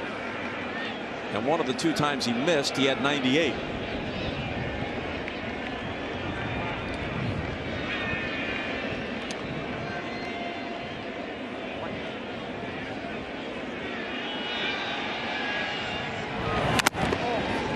First came over from Seattle. He struggled. Only hit 123 with the Yankees in the first half. But the second half, he got going. 9 home runs, 321, and a couple injuries. Looked like it was going to halt that. A drive to right. Rosario had a little bit of trouble with it, it appears, but he tucks it away. This copyrighted telecast is presented by authority of the Office of the Commissioner of Baseball and may not be reproduced or retransmitted in any form. And the accounts and descriptions of this game may not be disseminated without express written consent.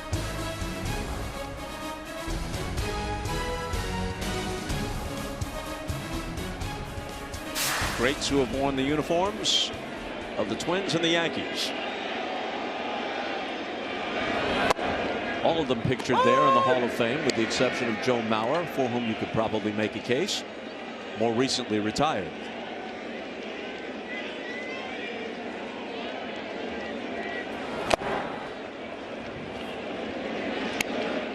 Maben gets an at-bat, and he's quickly in an 0-2 hole.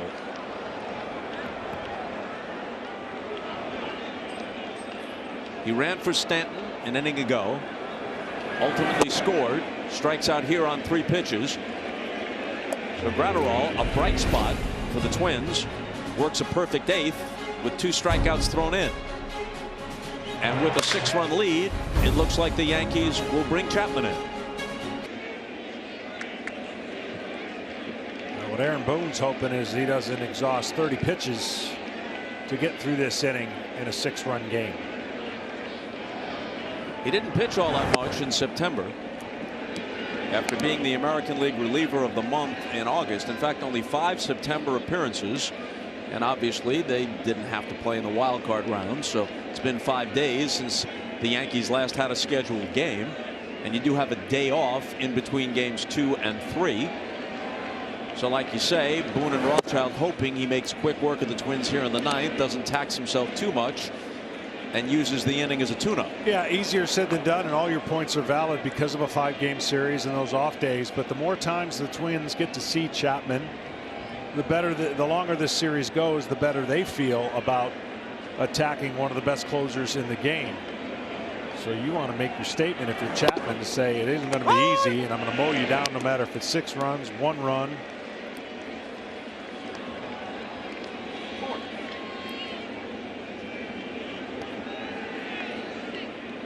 Chapman allowed only 1 run over 16 appearances in August and September. He last blew a save in mid-July against the Rays.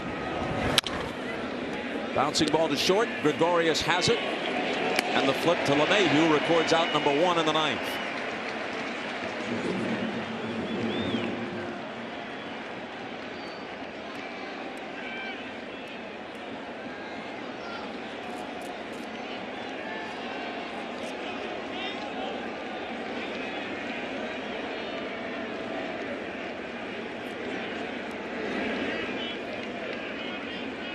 Polanco had a homer in the first as the second batter of the game. Was robbed of a hit on a fine play in right by Judge in the 3rd. Had an RBI single in the 5th, and then walked in the 7th. As Chapman's velocity has gotten more humane, not 104 and 103, he's brought in that slider, and he's used that pitch more oftenly now that his velocity is not quite what it once was, but still very difficult. One of the best athletes on the team, huge on the mound. You can imagine the ball's coming in like he's just reaching the glove. Well, to your point, his average fastball velocity this year, everything being relative, was a career low 98. Been doing it for a long time in a league where closers have not sustained any kind of longevity. He has sustained it both with the Cubs, and he got traded there and then back to the Yankees where he re-signed.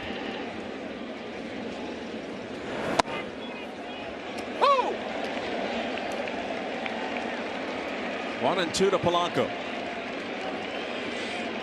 Talk about Chapman's size. We hope there are no scuffles in this series or beyond in the postseason, but when bench is clear, you don't want to be looking at the Yankees pouring out of the other dugout or the bullpen. No, they are a football team. Not that the Twins don't have some large lads, Sano and Cruz and others, but still the Yankees have a platoon of them.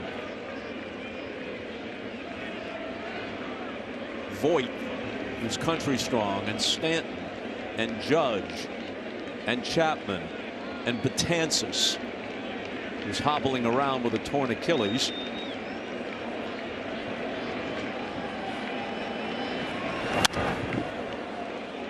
That's about as unfortunate of an injury for a guy who was battling to get back. Yeah, all year long. Struggled to get back, made it back, records a couple of strikeouts in Toronto, does his usual little celebratory hop off the mound, lands awkwardly, tears up his Achilles. Introduced before the game, came out on crutches. Another 1-2 to Polanco. Chapman can't finish him off just yet.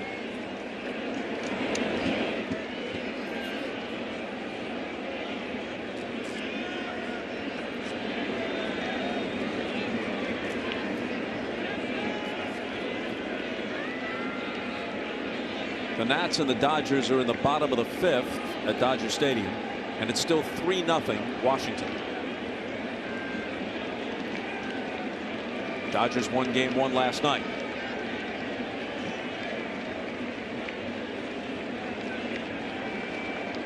Here's the 2-2. 3-2. Where have I heard that before? Chapman. Yeah. And Sanchez were like, let's go. What? A little down maybe, but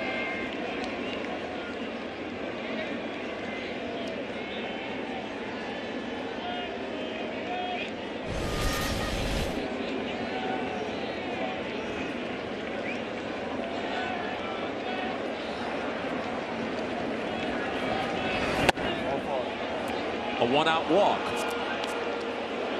Barring the miracle of almost all miracles in the postseason, and a Twins comeback here, they're about to lose their 14th consecutive postseason game, which would establish a dubious record, which presently they share with the Red Sox, who lost 13 straight, beginning with the nightmare in '86 against the Mets when they were up 3-2 in the World Series, then lost games 6 and 7, and after that they were swept in a couple of LCSs by the A's, and there were division series losses mixed in, and eventually they lost 13 in a row. There you go. I'm telling you, this makeup of this team, obviously they don't have the history behind them of what we just showed, but they have some veteran guys, and they have a blend of a dugout and clubhouse that this kind of game ain't going to bother them. Their manager said they'd come in trying to treat this like a regular season game and play it as close to the vest and relax, go out there and try to get a victory. 1-1 now to Nelson Cruz. Their manager, Rocco Baldelli, is a heck of a story in and of himself. Not just because at 38 he's the youngest big league manager and has been so successful in his debut season. He was once one of the most highly regarded prospects in the game. Was a schoolboy legend in New England. The Woonsocket Rocket from Woonsocket, Rhode Island. A ball and 2 strikes. Played 7 years in the big leagues, hit .278, 6 of those seasons with the Rays, 1 with, in effect, his hometown team, the Red Sox. But a series of injuries then mixed in with a rare cell disorder, mitochondrial channelopathy, which causes severe cramping and muscle fatigue. The combination of those things first interrupted and then ended his promising playing career. But he had such a good head for the game and was so quickly recognized by people within the game, he was fast-tracked through various positions, scouting, bench coach, affiliated with Kevin Cash with the Rays, one of the game's best, plugged in Minnesota. And what so many people in baseball saw in him turned out to be true.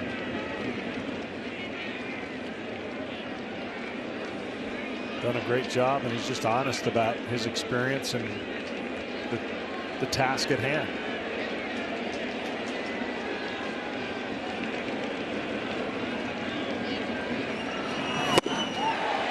Down goes Cruz. And the Twins are down to their last out. Monday, you can catch another exclusive ALDS game live on MLB Network. It'll be the Astros and the Rays, Game 3 from Tropicana Field. That's on Monday, a game you'll see only on MLB Network. Time yet to be determined. The telecast presented by Geico. So a disappointing ending, it would appear, to tonight's game for the Twins, but so many terrific stories on their team. Baldelli. Cruz continuing to mash, 41 homers at age 39, a year older than his manager. Gratterol, who we saw in the last half inning. And on the first pitch, Rosario lifts it back of the plate. Sanchez squeezes it, and that's the end of it.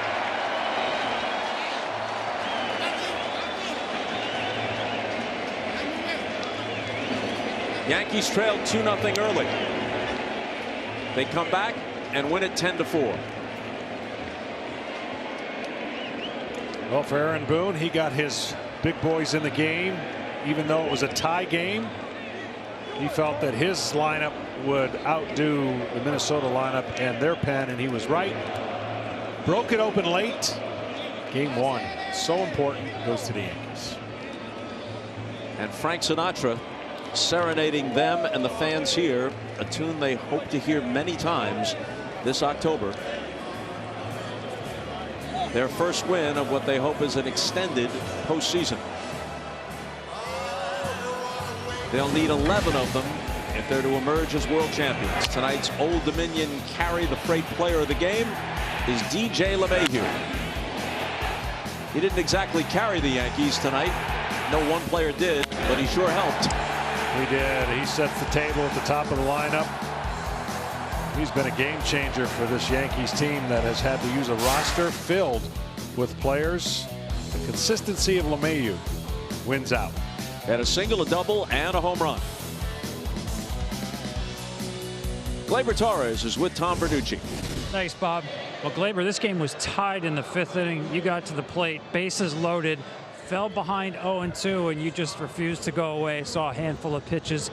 Take me through that at bat.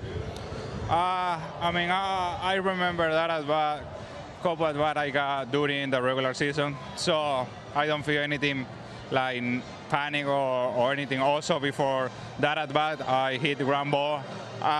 First game, it's loud, and I just feel a little excited. But the second at bat, I just try to do my job. I know I got really good guys behind me, so I just try to take a really good pitch to hit. And I do, and just try to do my job and help my team. Gleyber, your team forced the Twins to throw 193 pitches in 8 innings. How would you describe the team's approach at the plate tonight? The first couple innings, Berrios pitched really well.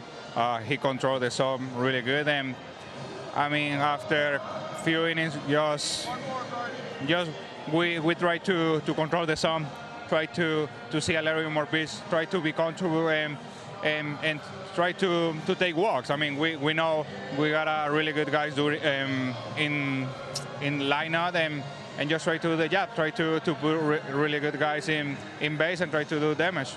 Faber, thanks so much. Congratulations. Thank you. Back to you, Bob. All right, Tom, thanks very much. We're hoping that DJ LeMahieu, and there he is, walking over toward Tom, will join us for a conversation, and just like that, he does. So once again, here's Tom. Thanks, Bob. Well, DJ, I know you've played in the postseason before. This was your first game here at Yankee Stadium, wearing the pinstripes. Describe the atmosphere tonight. Pretty exciting. Crowd was great.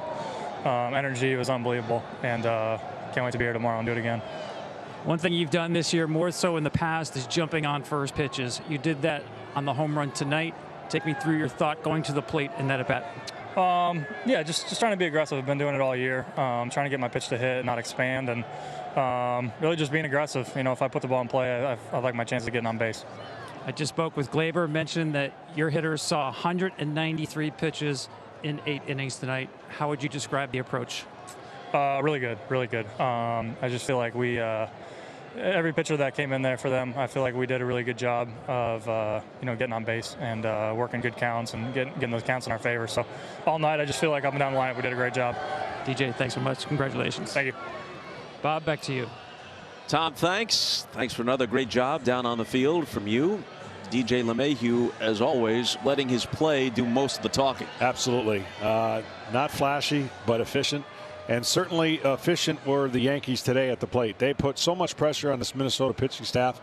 And tomorrow, if it is Odorizzi, he's going to have to find a way to get some softer, quicker outs and create maybe a little less time on the mound, because the more time they spend on the mound, it's not as good a news for either pitcher facing these lineups. So it seems. Currently on TBS, catch more playoff baseball. It's game 2 of the Nats and the Dodgers. And on Monday, back here on MLB Network, it'll be game 3 between the Astros and the Rays from Tampa. Coming up next, MLB Tonight, presented by Evan Williams, with Greg Amsinger, Harold Reynolds, and Mark DeRosa. For John Spoltz and Tom Verducci, Bob Costas saying so long from Yankee Stadium in the Bronx. And thanks for watching the Doosan ALDS telecast on MLB Network, presented by Geico. Yankees win game 1, 10-4 over the Twins.